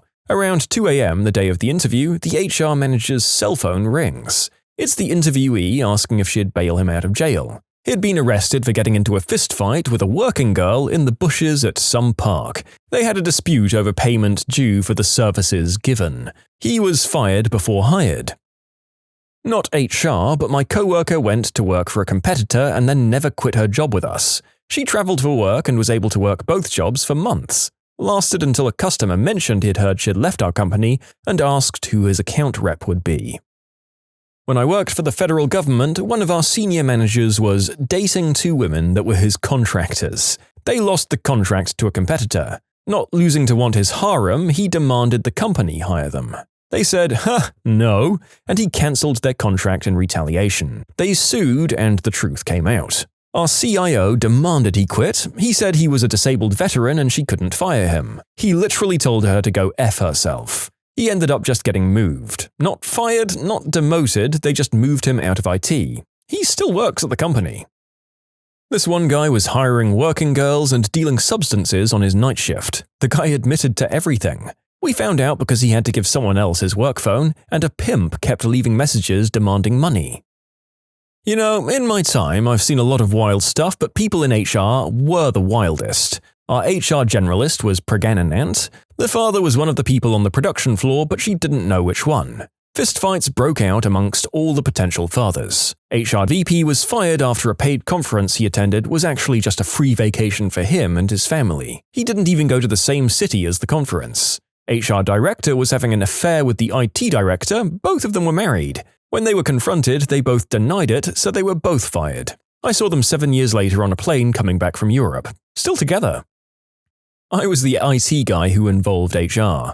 If you want to sell your homemade adult movies, at least use your personal email instead of your work email to do these dealings. Now, I have to say that in these later stories, there seem to be a lot of employees who just can't stop watching, or in this case, making, these films at work. Come on, people, this is like the one thing that you know you can't get away with, surely. My dad was working as HR in the construction industry. The story that stands out the most, they had a guy taking a crap in another fella's backpack. I worked at a recruiting agency, had a candidate with an interview lined up, big biker machinist, couldn't get a hold of him to set up. Finally, we got hold of his girlfriend. She had kicked him out. She informed us he got fired from his previous job because he threw his boss into a dumpster. Like WWF style. I was envious, but I still put him on the do not call list. Fired a guy for selling poor quality adult material DVDs. Long story short, someone brought one of the DVDs on eBay and was dissatisfied with the quality, so they called the number listed as the contact info for the seller. He called and demanded to speak to the president of the company. He was transferred to the president of the company and let the president know how upset he was about the quality of his movie. This was a manufacturing company. The guy had listed the company address and the main phone number as his seller contact info. I did some repair work in a food production company. One of the employees there told me a funny story about a guy that got fired. This guy would come in every day, clock in, do a bit of work, then disappear. It took a while for anyone to realize he wasn't working, as this is a big facility and no one could figure out where he was going. He wasn't leaving the building either. This was apparently a mystery for a while. Finally, it was discovered he'd somehow got his hands on a copy of the elevator service key, and he was running the elevator part way up, stopping it, opening the doors and climbing into the space below the elevator car. Elevators have a crawl space below them for maintenance. He apparently slept down there and then went out before the end of his shift, did a bit of work like nothing was wrong, and then went home. He didn't get fired, but in the days of MSN Messenger and Outlook pop-ups on Windows XP, a pop-up showed up as a co-op student was chatting to a friend on his work desktop, so the message was intended for a friend. What happened was that an email came in with a quick reply, which captured his message and sent it to the company. I'll summarize the email. The lunch lady is sick and won't be here today. And the co-op student's response, "Sorry, it slipped out, just like me out of your mom." He was petrified when he realized and went to his boss's office. They sent him home for the day and he sent an apology email the next day. Delivery drivers. Have you ever blacklisted a customer? My friend, who is a pizza guy, told me he asked his manager to ban a house because they always want him to wait until they eat the first slice, and then they complain the pizza isn't well made and ask for some discount or coupon, and they end up not paying their tip, acting all angry. Jerks. I delivered to the dorms when I was in college, back before credit cards could be used to pay for pizza. In the largest men's dorm, we had a war with some of the residents after they got angry when we wouldn't accept an expired coupon for a 14-pizza order. So they kept calling us up with ghost orders and making life real hell for us over the course of a few weeks. So we stopped delivering to anyone in that dorm. As we were the cheapest pizza in town, that didn't go over well with them. The RAs got every student in that dorm together and told them to knock it the frick off or get kicked out. So we tried to deliver again and the same thing happened. So we banned the dorm forever. It was cool by me because those idiots would place between 5 to 20 pizza orders and tip $2. It was the mid-80s and there was no caller ID. Most of the students used the wall of payphones they had in the lobby, but some rooms had their own phone. Regardless, there was no way of us knowing who was calling. I was delivering for Godfathers in Memphis in 1988. We had both houses and areas that were no delivery. We had one area smack dab in the middle of our normal delivery zone that was blocked out. It was a low-income apartment complex. We got a new manager and he was eager to up his numbers, so he quickly changed that area to being a legit delivery area. The first time he handed me an order for that complex, I explained that it was a really crappy complex and we didn't go there for a reason. He accused me of being racist and that I was too scared to deliver to a black part of town because I was white, and said that I'd have no problem going to a poor white part of town. That wasn't true. He just said to deliver it anyway and quit complaining. Okay, man. So I drove it out there and walked upstairs to the apartment door. I knocked, no answer. I look a bit closer and it's obviously a vacant apartment. So I head back to my car and I was sorting out my money bag and next order when I glanced up in the rear view mirror and I see 3 bad-looking dudes crossing the parking lot, heading right for my car. I notice one of them is carrying a weapon. Holy crap. I cranked up my crappy VW Rabbit, threw it in reverse, and hauled butt out of the parking lot. I got back to the shop and the new manager accused me of making it all up and said he didn't think I'd even attempted to deliver it. He says to go back out there, and I say no frickin' way, dude. So he insists, so I insist he comes with me, and he does agree. We drove out there, he carries the pizza up the stairs, realizes that it's a vacant apartment, and quickly gets back in the car. Sorry dude, you were right, it's a setup. We got back to the shop and he marked the whole area off limits again.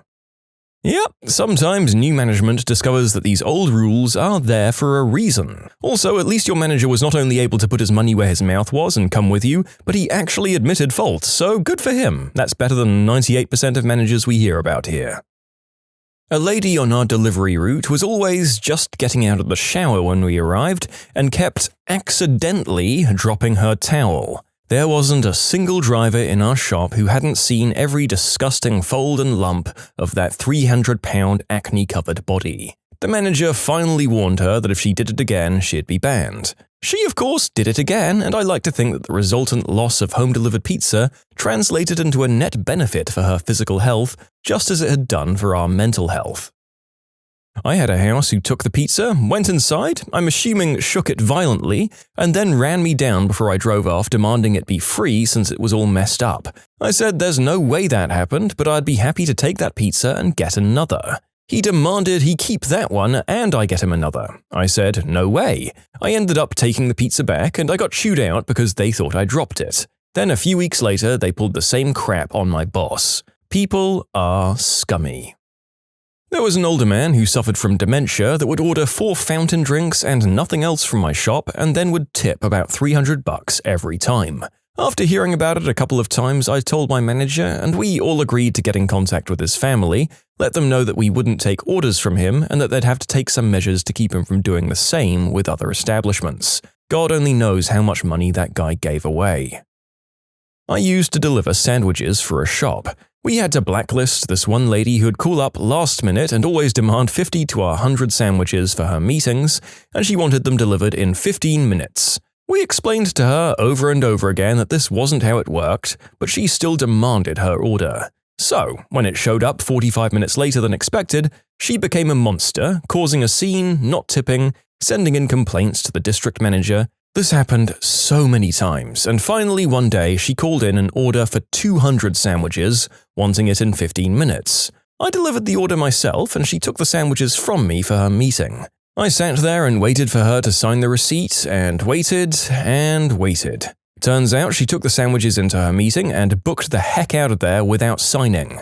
She then called her bank to cancel the charge on her card and called us in for fraud. She had the nerve to call up our district manager and said that we owed this to her since all of her orders were late. She was blacklisted after that, and my district manager finally apologized for not believing me on this story. Pharmaceutical reps are the worst. I used to be a delivery driver for Pizza Hut. I used to work the Sunday afternoon shifts, and I'd have the same man order a supreme pizza every week. I was always the one to deliver his order because most of the time I was the only driver on duty that time of day. Alan was a nice, quiet man who had a lovely front porch. One day I didn't take his delivery for some reason, and poor Marvin took the delivery instead on the day that Alan decided to open the door, stark undressed. Alan had wanted to show me, a small red-headed girl, the goods, not big black Marvin. Alan never ordered another delivery from us for some reason.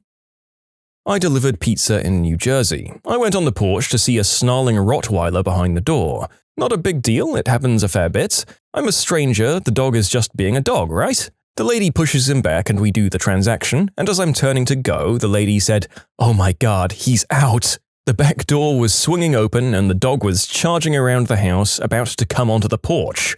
I quickly opened the door to run inside, but the lady screamed, "No, the really bad one is inside," and I saw a bigger Rottie just inside the hall.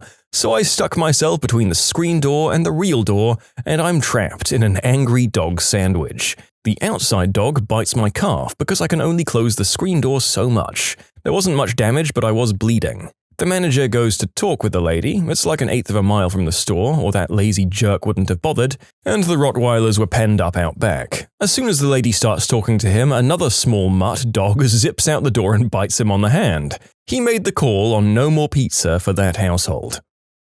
When I worked at a pizza place, we just had one person that we wouldn't deliver to because he had always refused to pay and he'd hassled the delivery guy, saying the pizza was cold or took too long, wasn't the right order, whatever. He probably got a couple of free pizzas at least before we stopped bothering sending to him anymore. We used to have people try to claim the pizza was cold even after we got bags with ceramic heat stones in them. A pizza could be a lot of things, but cold wasn't one of them.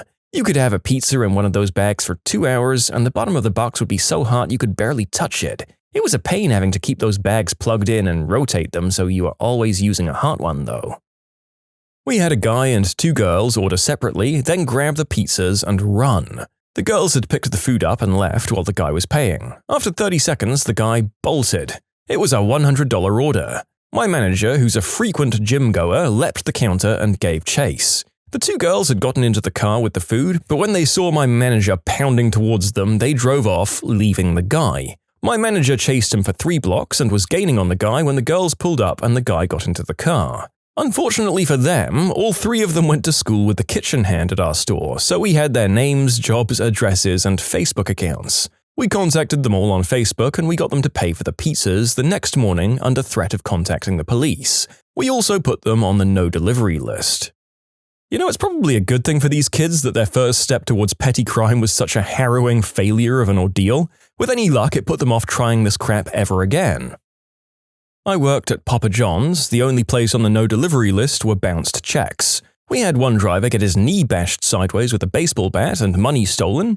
I delivered to the same place the next night. Our managers didn't care about getting robbed because the driver was only supposed to have $25 maximum on him at all times. So everything over that $25 the driver had to pay for. This driver, I think, had to pay around $125 after being brutally injured. We were told for this very reason that after every delivery, usually 2 to 3 houses, when you came back to the store, you put all of your money in your drop box. Obviously, if you got $60 cash on a delivery, the store wouldn't make you pay for that, but they had a record of how much the order was and how they paid. Those guys were evil. Oh my god, I'm on the no delivery list of 2 restaurants because my roommate is a frickin' idiot and can't do math to save his life. He once sent a driver away after heated conversation with a minus 25-cent tip. Unfortunately, I was in the shower at the time. It wasn't until afterwards that he was explaining the situation to me that I realized what a moron he was. The bill came to $20.25. He gave the guy $20 and thought it was a good tip because we ordered 2 sandwiches that were basically $7 apiece and $1 for soda for a total of $15, so a $5 tip. In actuality, the sandwiches were $7.99 and the soda was $1.99, so that's $18 right there, and there was a $2.25 delivery fee, so $20.25. Unfortunately, the delivery guy spoke almost zero English, so all he could say was, "Not enough," to my roommate, and my roommate is an idiot who wouldn't read the damn receipt. He is no longer allowed to answer our door unsupervised. You can submit your own stories to be featured here on the channel. The story submission link is in the description below, and if you want to listen to some vibey music in the background, check out easymode, also linked below, and subscribe. We had quite a few blacklisted numbers and addresses. Mostly they were for people who wrote bad checks or that constantly complain or return orders or even make threats. One address that was on the absolute edge of our delivery area, a business all by itself on the edge of town, it got blackballed because people from outside the delivery area would give that address and meet us there. A couple of bad neighborhoods, including one that was literally 6 dilapidated trailers in the middle of a field, with a 2-track going back to it, and nothing but smackheads with pit bulls and Rottweilers with no leashes, they were blacklisted too. Our greedy owner refused to develop such a list even after 2 of our drivers were mugged at the same house. They wouldn't let us avoid neighborhoods, no matter how unsafe, no matter what time of day. Okay, so we had a really nasty apartment complex in one area of Sacramento. Totally a no. One night, a new guy took an order and actually accepted one from there. I was about to call back and say no, I was assistant manager at the time but running pizzas that day, when in come 2 cops to pick up their pizza. They listen in and offer to tag along. I was dumb and crazy then, so we made the pizza, and I loaded it into my little truck and drove out there. As soon as we pulled into the parking lot, the cop turns off all his lights and coasts into the spot next to mine. I walk up, start the spiel, and start listening to their story of this guy or that guy ordered it. I started to walk away and one of the shady guys steps out of the bushes next to me where he had been hiding. Instantly, every light came on the cop car, flashes, both spotlights pointing right at me, with the cops getting out of the car. Quickly. The guy steps way back. I walk back to my car, and a couple of cops got an extra free pizza that night, and I got a great story. Worked at a Hungry Howie's Pizza in college. They're basically a cheap discount pizza chain. We had a few stores in a college town. Mine served the local college campus and the areas out west and south. These included the bad parts of town. We had a list of about 10 or so neighborhoods or streets we didn't deliver to because drivers had been robbed. One of which happened near a rather large government housing project. That never went over well when I had to explain it to people. They often cussed me out like it was my idea or called me a racist. We also refused to hire female drivers because of an incident before I was hired. A group of people made multiple fake calls throughout the night to different addresses until the female driver showed up. When she did, they kidnapped her for days. She was a victim to some truly heinous and unforgivable crimes. One of our drivers was kind of a crazy homeless guy who had some anger management issues. One time, a guy pulled a shotty on him while he was still in his car. He was having a bad day, so he just grabbed the barrel, pointed it forward, and floored the gas pedal. He also used to sunbathe in his white briefs in the nasty parking lot behind the store while laying out on old pizza boxes. Apparently, our entire complex is on the Do Not Deliver After Dark list at a local pizza place. That was encouraging to find out a week after moving in. Oh no, that's a fun one to break to your flatmate or partner. Guess what? We're the hottest spot for armed robbery in the county, and we're ineligible for services due to risk of injury to their personnel. Great job vetting the flat.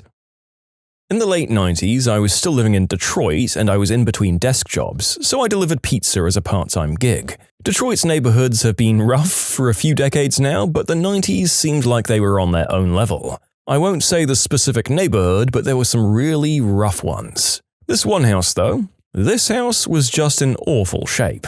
I kind of figured this would be bad even as I was driving down the street to get there. Every other house literally was either burned out or very obviously abandoned. This one was just crappy looking, but I tried to be optimistic. I walked up to the door, the awning kind of drooping over my head, and I knocked. Almost instantly the door cracked open, and all I saw was a dark hand with what looked like a Glock. "Just leave the pizza and walk away." I complied, obviously, and told my manager that I wouldn't be delivering to that neighborhood anymore. I still stuck around with that job for another 6 months or so, but that was probably the only thing on that level that I've ever seen.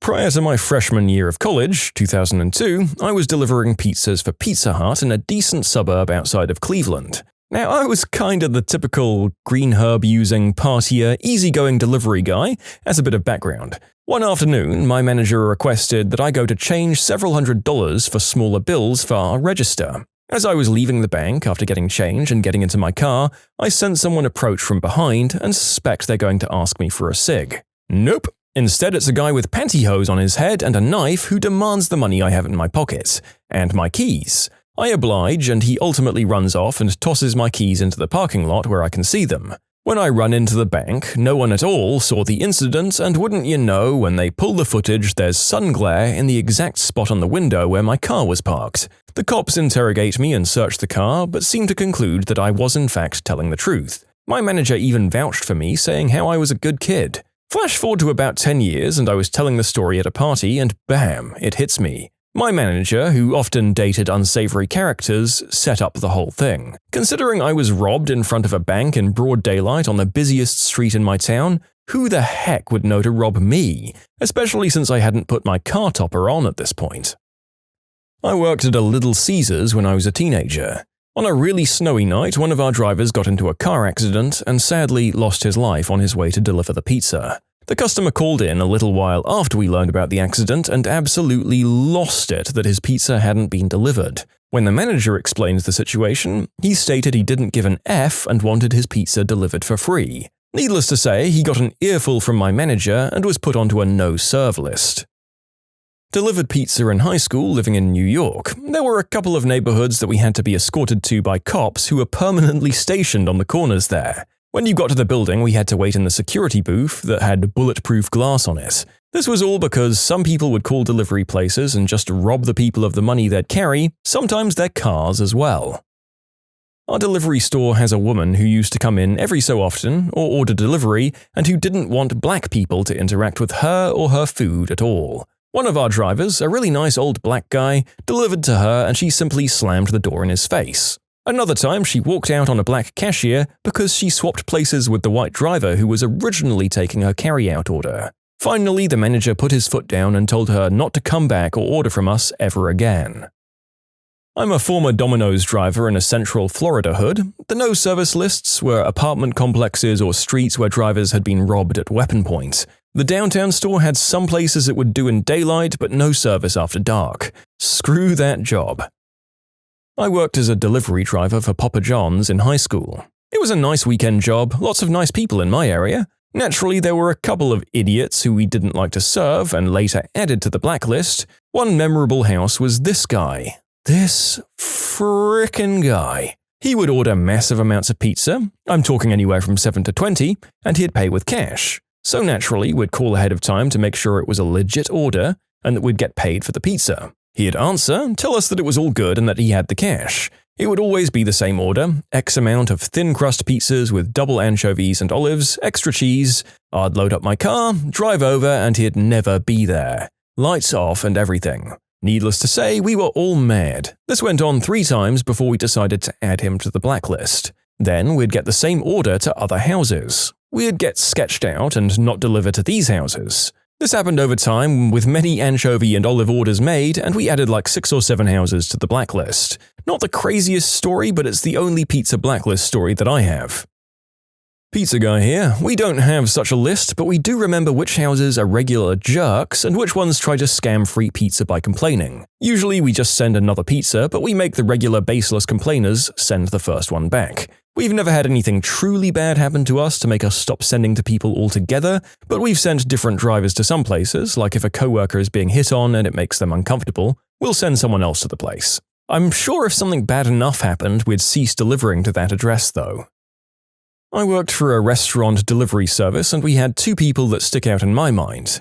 The first was this incredibly misogynistic and just awful insulting man. He'd call and order, being a sexist jerk the whole time.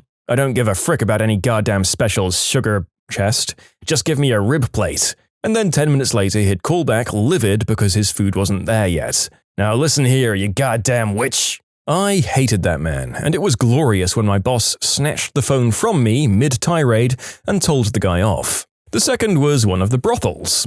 All the other places of ill repute were actually really nice and tipped well. This one in particular though, they'd straight up snatch the food out of your hands and slam the door in your face, try to scam you out of money with these making change tricks. They complained about every order, screamed at all our drivers and order takers, and other stuff I'm sure I've forgotten. This was a long time ago. You'd think that given the nature of their business, they'd want to avoid the attention of the law, seeing as how they didn't even bother to conceal themselves under the name massage parlor, but openly flaunted that they were a straight-up place to get some. I'll never get that one. I imagine that's why they were spectacularly busted about 6 months after we quit delivering to them. When did reading your contract save you from a con artist?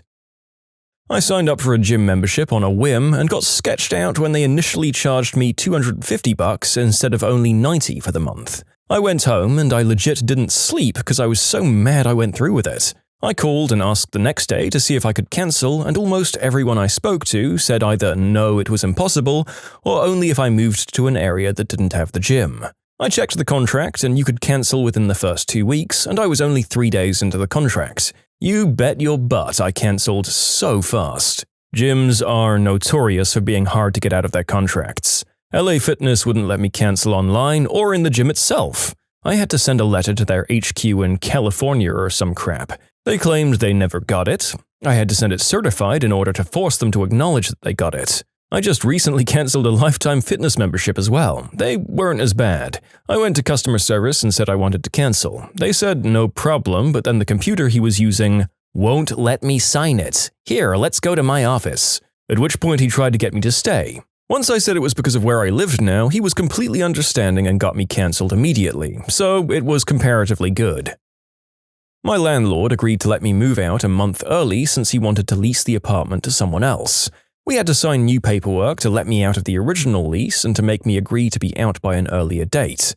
I knew he was a recently convicted forger, so I made sure to read what I was signing. He had added the condition that if anything fell through with the new tenant, I'd still be on the hook for rent after I moved out. I called him out on it and he said, "Oh yeah, I just added that part to protect myself." And then he stole my deposit. I still need to take him to court for that. Frick you, John, I've got a few more months before the statute of limitations is up. I've just left him one final voicemail and I'll proceed with the civil case if I don't get my check by the end of the week. I went to buy a new phone for $200. The $200 mysteriously changed to $300 while the document was sitting on a desk overnight. I called them out on it and I got it from somewhere else. Oh boy, that guy really was after a bigger chunk of commission, right? I hope he got chewed out by his boss for that one. That's not cool.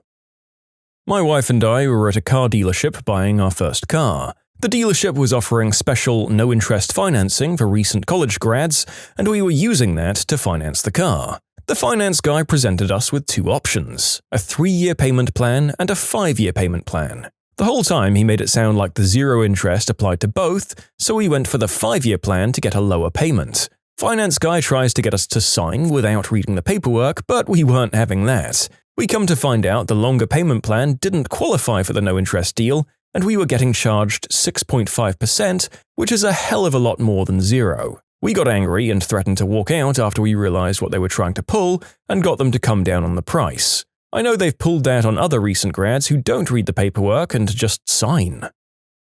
Some workplace demanded at least 4 years of employment, or else we'd have to pay for those 4 years as you would pay for a course, in case of earlier quitting. What a con.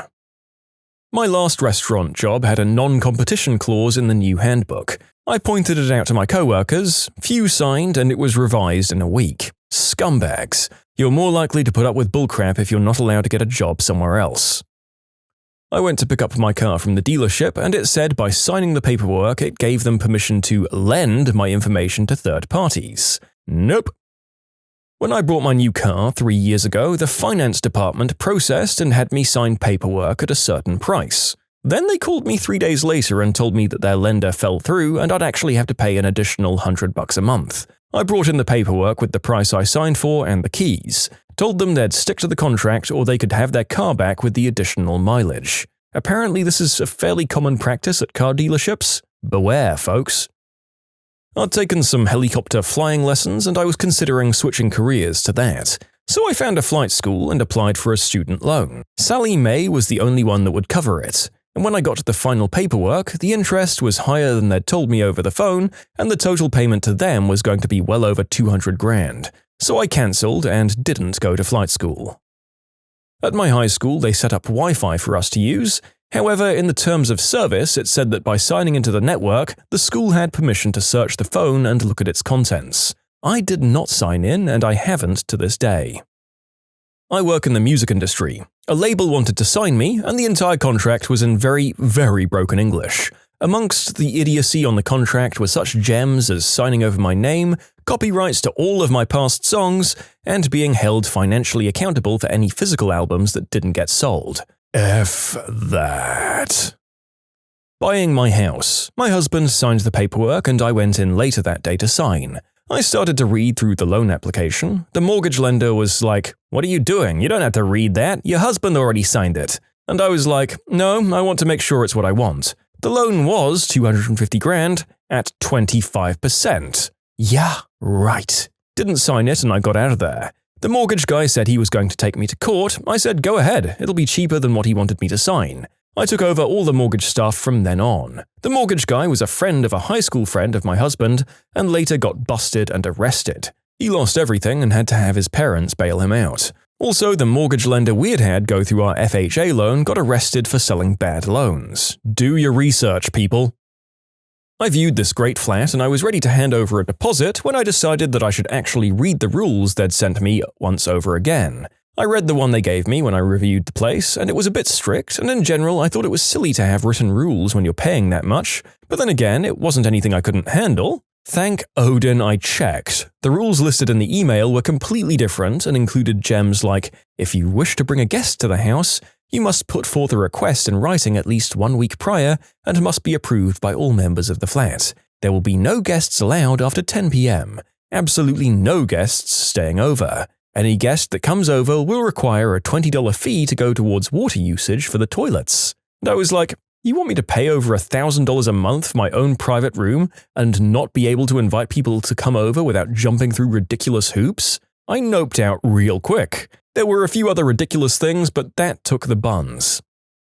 We were in the process of selling our business. My wife's car was registered under business. We sat down with our lawyer to discuss what's included in the sale, equipment, supplies, etc., and we clearly told him the car wasn't included in the sale. Well, guess what? We received the typed-up contract from our lawyer, and he had added the car along with other things. Thank God we read it and had it removed before signing it and sending it to our buyer's lawyer.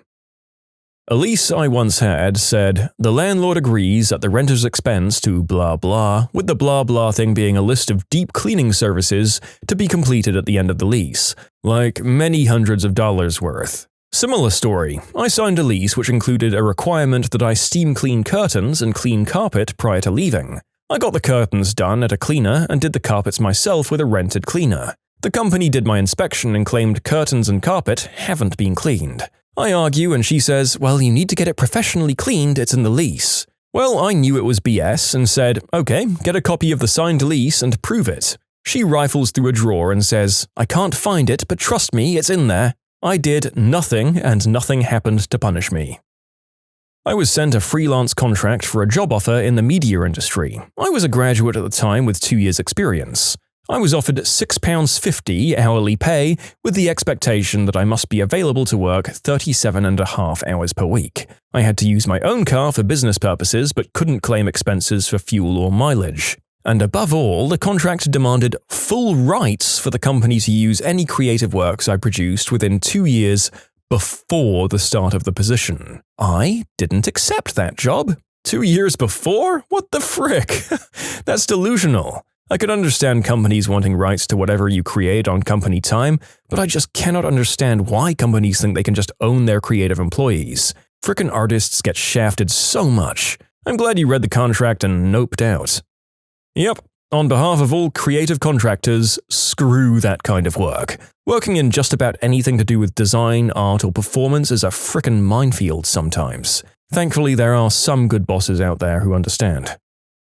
My husband, then fiancé, was getting ready to buy a used car that's often used for street racing and rally racing. He doesn't do that, but it is a fun car to drive. And when you buy one, it's pretty much sure to have aftermarket modifications if it's been owned by someone who used it for racing or as a status symbol. My husband had done his research, and neither of us were going to be taken for a ride, and even though this was the car we definitely wanted, we were prepared to walk away. It was fairly low mileage. The dealer, a third-party outfit, not a brand dealership, kept swearing up and down that the car was still under manufacturer's warranty and had no aftermarket mods. I was skeptical, to say the least. I knew that if the car had any aftermarket mods, the warranty would be void for that portion of the car, if not the whole thing, depending on the extent of the influence of the mods. I read every piece of paperwork they wanted my husband to sign and explained them to him, but I couldn't find anything that guaranteed the car was still under manufacturer's warranty. So I straight up told him to walk away from the deal unless they gave us a piece of paper that both parties signed that said exactly that. And they did it. Lo and behold, the car had an aftermarket downpipe, a really nice one that had been installed improperly. It was affecting the airflow through the engine and could have potentially caused permanent damage to said engine. It was going to cost us hundreds of dollars to either have it reinstalled properly or return the engine to its original unmodified state, which would give us warranty compliance. Yay! But surprise, jerks! We had a piece of paper that gave us a hold on their testes. They tried to avoid us for a week or so until we left them a voicemail saying that if we didn't hear from them in 24 hours, they'd be hearing from our lawyer. And that's how we didn't pay for having the car restored to warranty specs. We even got to keep the downpipe. It's kinda spiffy. You can submit your own stories to be featured here on the channel. The story submission link is in the description below. And if you want to listen to some vibey music in the background, check out easymode, also linked below, and subscribe. Mine wasn't really extreme, but my girlfriend and I were shopping for houses and we were checking out a townhouse-style condominium. The price was within our budget and the monthly maintenance fees were average for the area. It was an open house event hosted by a retailer, so the property's annual expenses were included in a pamphlet.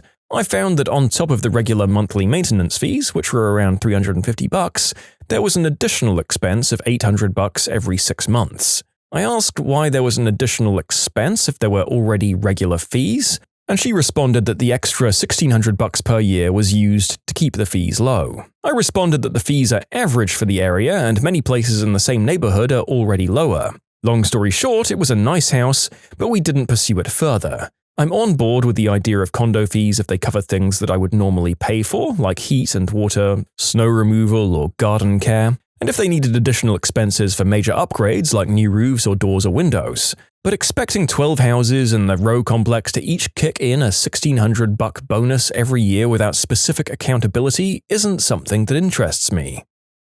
In the US Marines, I was enlisting for a program that's 5 years of active duty at age 19. I get the contract and it says 8 years. Nobody had ever mentioned anything about that. I ask and the recruiters point out it's an overall 8-year contract but only 5 active, and the other 3 years I can serve in the reserves or in the inactive ready reserve. They explained that the IRR means you're still eligible for service on paper but have no monthly or annual obligation except keeping your address updated, and that all it means is if World War III breaks out and they're drafting guys anyway, you'll come back in at your old occupation and rank. So I signed. Note that this was pre-September 11th, when we had no major wars going on. September 11th happens. I do 2 tours in Iraq while on active duty, and 6 months before my 8 years is up, I get involuntarily recalled and sent to Afghanistan for the final 6 months. I just bought a used car, and my wife and I had to bring our newborn to the shop. She hadn't gone number 2 all day, and I knew from her doing it a day earlier that a monster turd was brewing. Well, it happened in the finance office, and she pooped all over me.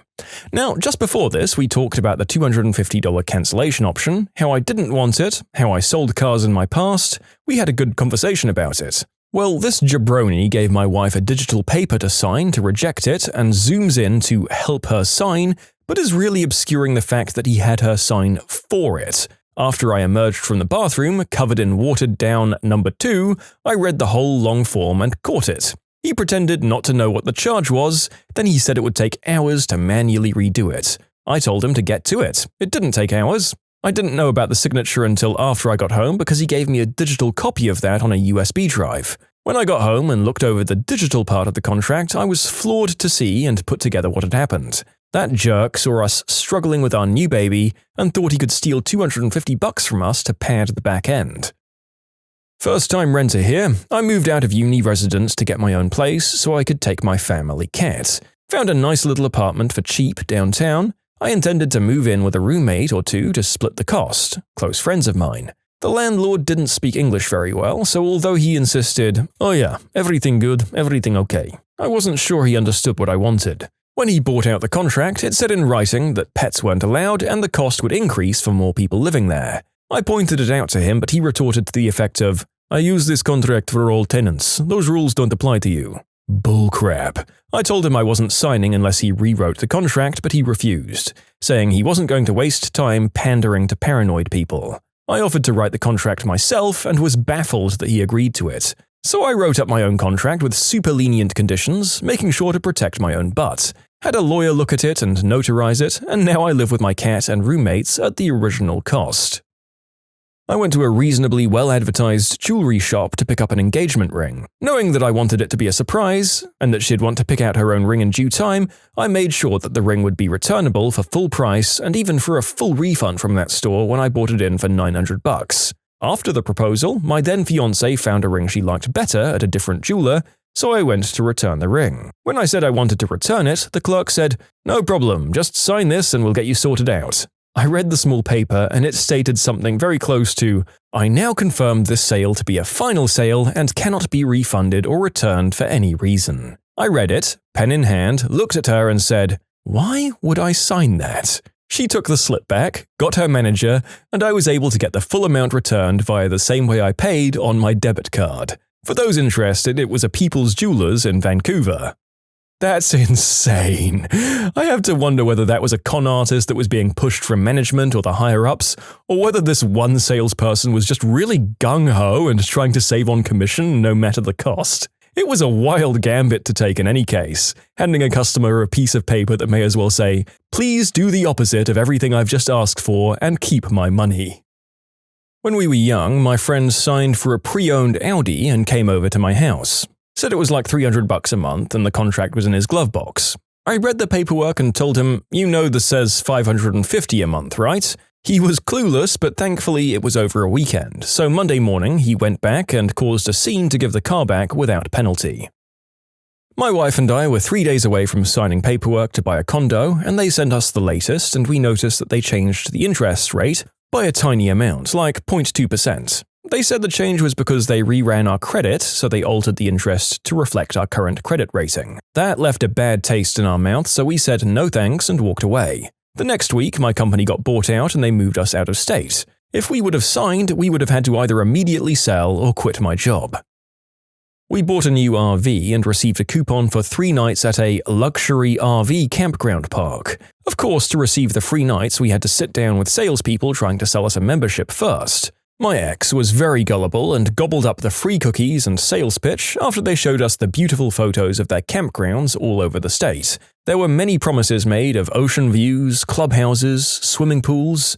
I was young and he was definitely the one in charge at the time, so the next thing I know, the 3 free nights turn into a full-blown membership with extremely pricey annual fees. But now we can camp anywhere, anytime, right? We head out that weekend to the dedicated property for the free night, and it's an absolute crap hole. There is no ocean view, the pool is covered in scum, the clubhouse has the smell of a mismanaged senior home with 3 residents staring at us oddly. Basically, it's a gravel-lined trailer park for people who live in their RVs. I'm angry, the kids are sad and trying to play on the rusty swing set. We bailed out that night after driving 3 hours, and the next morning he tried to cancel. They'd told us we could cancel at any time, but… yeah, right. After rereading the contract, this was a lifetime membership and you couldn't cancel it without following their exact fine print instructions of cancellation via certified mail written in the blood of your firstborn. It also had to be sent within 48 hours of signing. These jerks send people away for 3 days to a dump so that when you come back you're contracted for life like a timeshare. Luckily for us, my witch fit got us home within 24 hours, wrote up their ridiculous demands for cancellation, and booyah'd right out of there. They tried to not refund us despite it all, and I threatened them with litigation, so they finally did. I have a scathing Yelp review about them that gets regular votes for being useful and funny. They recently tried to get it removed and failed. Suck it, you dirty, rotten leeches. I went to sign up at a Snap Fitness, and it said they'd charge a $50 gym enhancement fee every year. They said it would go towards equipment upgrades. I told them that's what my monthly fees should be going to. They refused to remove the fee, so I bailed and went to Anytime Fitness. They immediately proceeded to pull the same crap, plus the key fob to get in was going to cost me $70. You can buy a pack of 100 of them from Amazon for like $20. They too refused to budge on their conditions, so I backed out. Eventually, I moved to an apartment with an on-site gym, so that worked out for the better. I looked at renting a house about 7 years ago, and the homeowner had inserted some of her own clauses into the standard tenancy agreement. Now, this is absolutely fine to do, but they were purposefully put into different sections of the document, so if you read the part detailing security deposit, you wouldn't see her additions. She put them in another area of the paperwork. One clause was that no footwear of any kind can be worn inside the property. Failure to adhere to this means the whole property's carpeting must be professionally cleaned. Another was the waiving of the mandatory notice period before the homeowner can come by and inspect the property. There's supposed to be a minimum amount of time they must give you notice-wise before they can come over, unless there's a serious property fault, like a leak.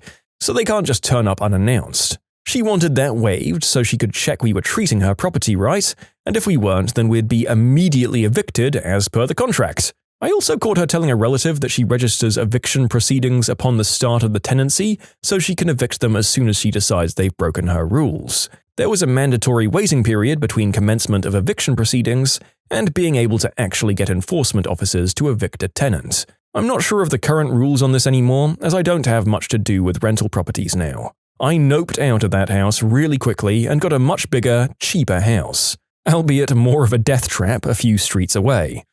When did someone get wronged and burn it all down? I once attended a birthday party with a bouncy castle. The birthday kid and their friends kicked the younger sibling and his friend out, so they unplugged it and watched everyone's dismay as it deflated. Way to go, Mason. That was a pro move for a 12-year-old.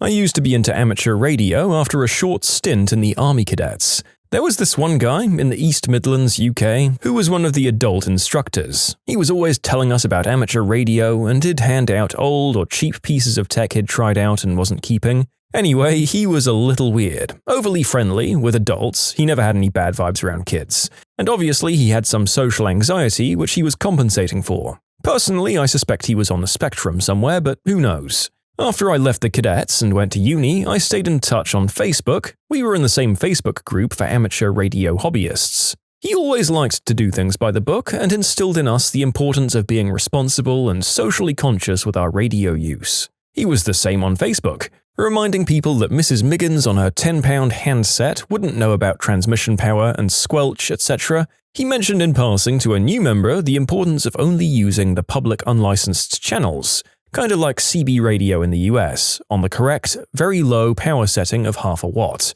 He mentioned it was because Mrs. Miggins trying to reach her kid in the next street wouldn't understand the idea that she could hear you, but couldn't reach you to ask you to be quiet a minute. He was correct here, and it's also a criminal offense to transmit at higher power on these frequencies, even though it's not enforced. Anyway, this got someone's back up and he was kicked from the group for preaching. After unsuccessfully asking to be let back in, he set up a larger antenna in his back garden, set up a super fancy aerial atop of it with a 30-watt transmission system. This is really powerful if you're wondering. And he now turns this on for several hours a day on whatever channels the radio club or group are using to teach them the importance of good etiquette. This means that nobody can use certain frequencies for hours at a time, as it just sounds like someone's having a one-way conversation on air. He could probably be arrested, but that doesn't seem to bother him at all.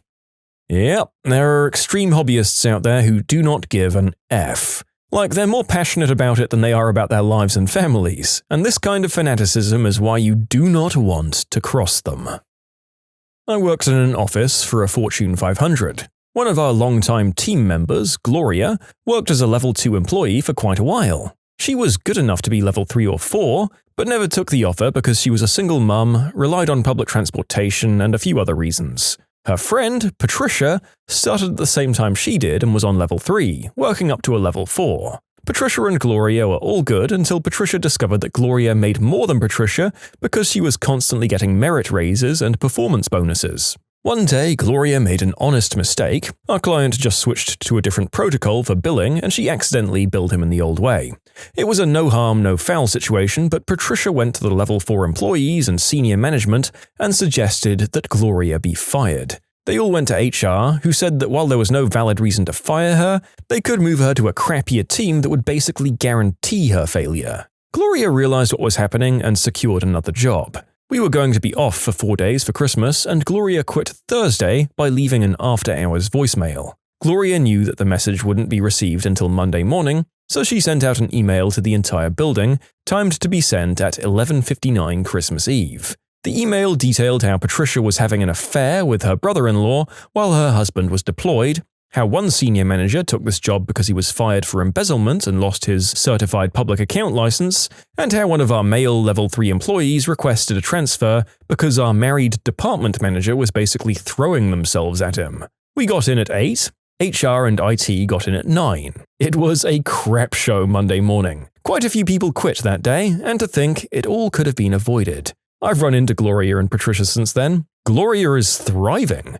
She got a stern phone call from the company and they tried to withhold her last paycheck, but that was it. Patricia is, well, a little more humble now. She was going through some serious crap at the time, and while that doesn't excuse any of the stuff that she did, I think the letter was a wake-up call that she needed to fix her life.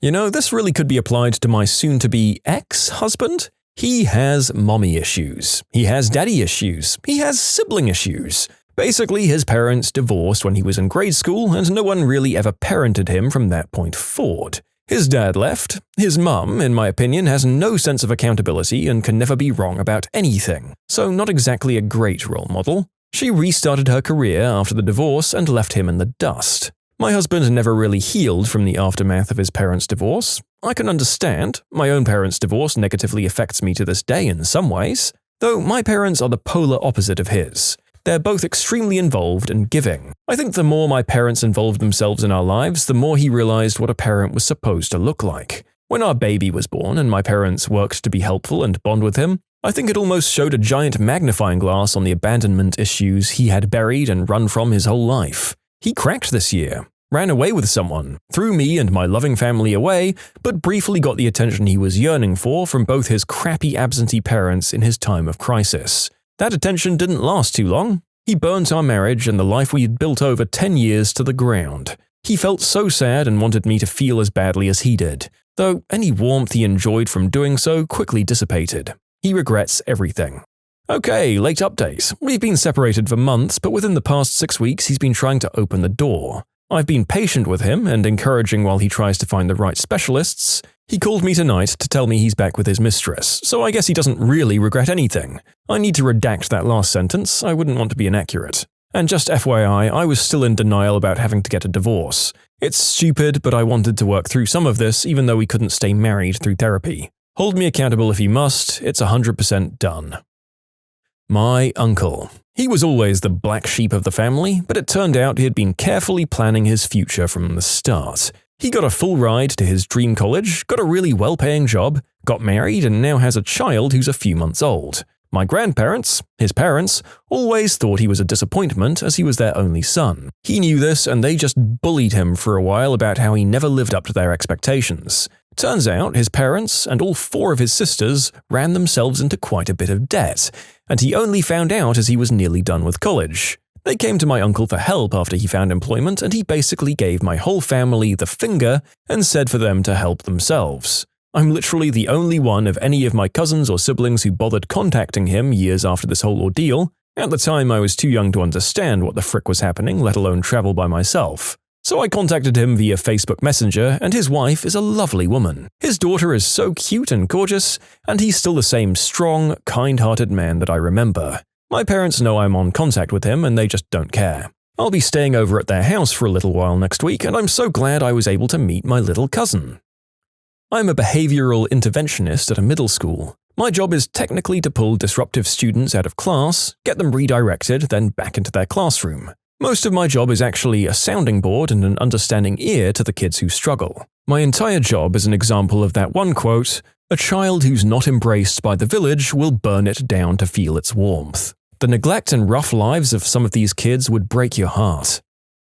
It's good to have people like you in that job who treat their role as a caregiver rather than as a bailiff or a punisher. A lot of very savable and deserving kids can get messed up by an unforgiving school environment. I guess my story would maybe count for this. I cut my relatives out of my life when I was 19. They'd spent all my life tormenting me and treating me like I was dirt. With me gone, there's my aunt, my uncle, my grandmother, and my dad. With my dad being the youngest at 58 years old now. There's no younger generation to take care of them. My aunt would be prepared for that, but my dad and my grandmother were banking all of their hopes on me caring for them in their old age. So much so that they'd make fun of me for how incapable I was of domestic tasks. For example, I didn't learn how to use a washing machine until I Googled it at 19. But when I asked them how to show me anything, they always made excuses. Your school should be teaching you that. You should know how to do that. Figure it out. I'll show you some other time.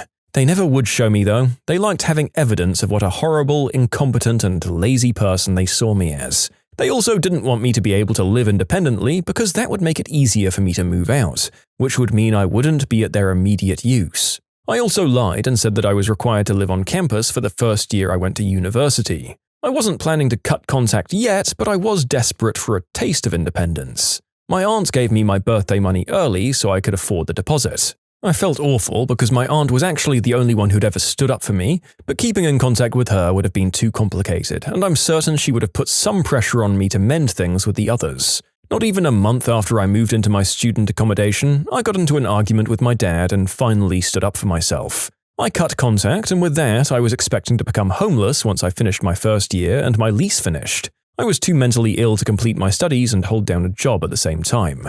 As luck would have it, everything turned out fine. A lot of bumps in the road, but I graduated, didn't end up homeless, and I'm now working in the healthcare system.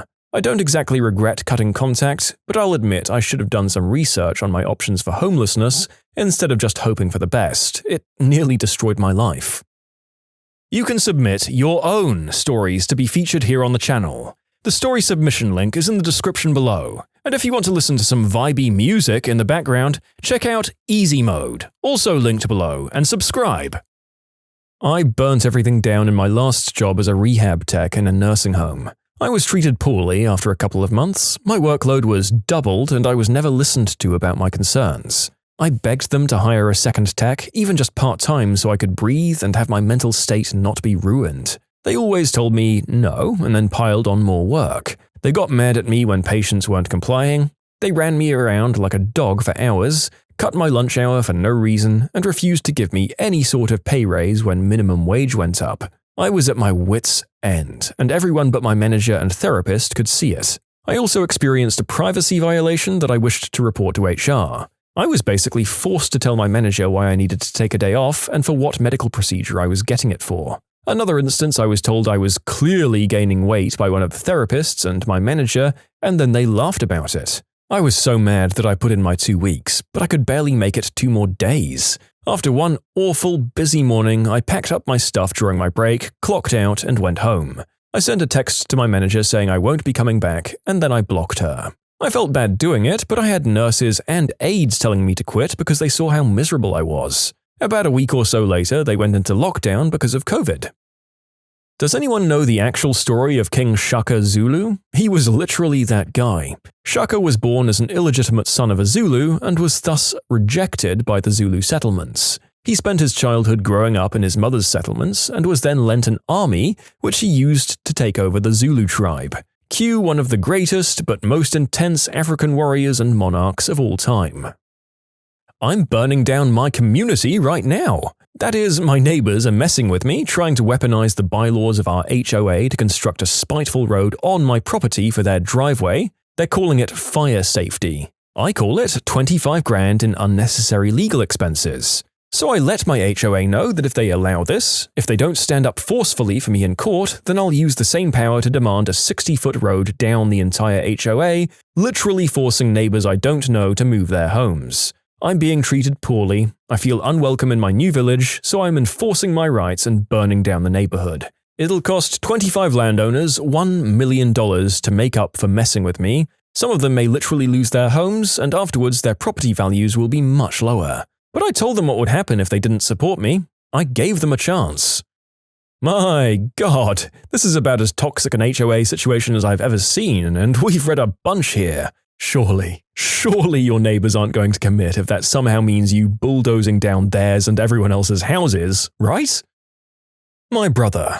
My family wasn't loving. I coped with it with my venturing out and exploring on my own. I'd leave early each day and explore nature, only coming home for food. My brother coped with the lack of love by meeting strange women, substances, fighting, parties, and stealing things. He had a really distorted view of needing love, and he really acted like if he wasn't getting love, then the world deserved to burn. He went to prison in his early teens. He got out in his 20s, tried to be good for a year, but couldn't find his concept of love, so he started burning the village again. Went back to prison, got out years later, tried to go clean, and this time found love. But he pushed himself too hard to be lovable. He developed a super personality built on crystal. He did substances to keep up, lost his love, started to burn the village down again. This last time, the local sheriff ended the cycle. He wasn't going to go back inside. During the road chase, they filled his windshield with bullets and he veered off a cliff and died in the dirt. It was the headline of the local news.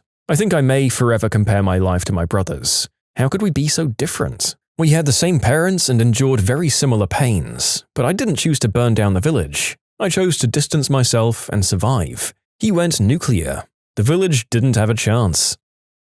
I worked at a very famous family-oriented company for almost 15 years. I was damn good at my job, but I refused to brown nose or play dirty office politics, so I pretty much stayed on my original spot for a long time. Because of this, I became a pretty regularly used advice platform for other employees on how to handle workplace issues, and because I valued my integrity, I never reported red flags to management, but I always encouraged the person to do so on their own behalf. Eventually, a few key people remembered how I helped them and circumvented the usual cronyism to bring me into their teams for big-name projects. It was a nice change and I appreciated the chance to stretch my legs. Then I started getting systematically bullied and harassed by the in-crowd who decided I was unworthy of being in their presence.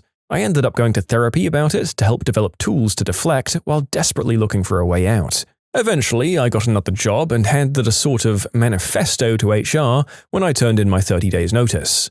Racism, people coming on to me, shoving, blatant favoritism, theft, all with dates, names, and supporting evidence. Basically an HR nightmare because they couldn't control what I did when I left, including going to the press. My departure gave them 30 days to ask me questions, interview me, whatever. But it never came. Thing is, I also sent that novel off to the EEOC. They opened an investigation with the company, and the moment they did, all heck broke loose. See, the people who were too afraid to come forward before now had an out. They weren't snitching, they were complying with an investigation per company policy. So suddenly, scores of people were testifying to HR about the horrific things they'd been subject to. Some people were fired, others were demoted, a few did get off scot-free, but I sleep like a baby now.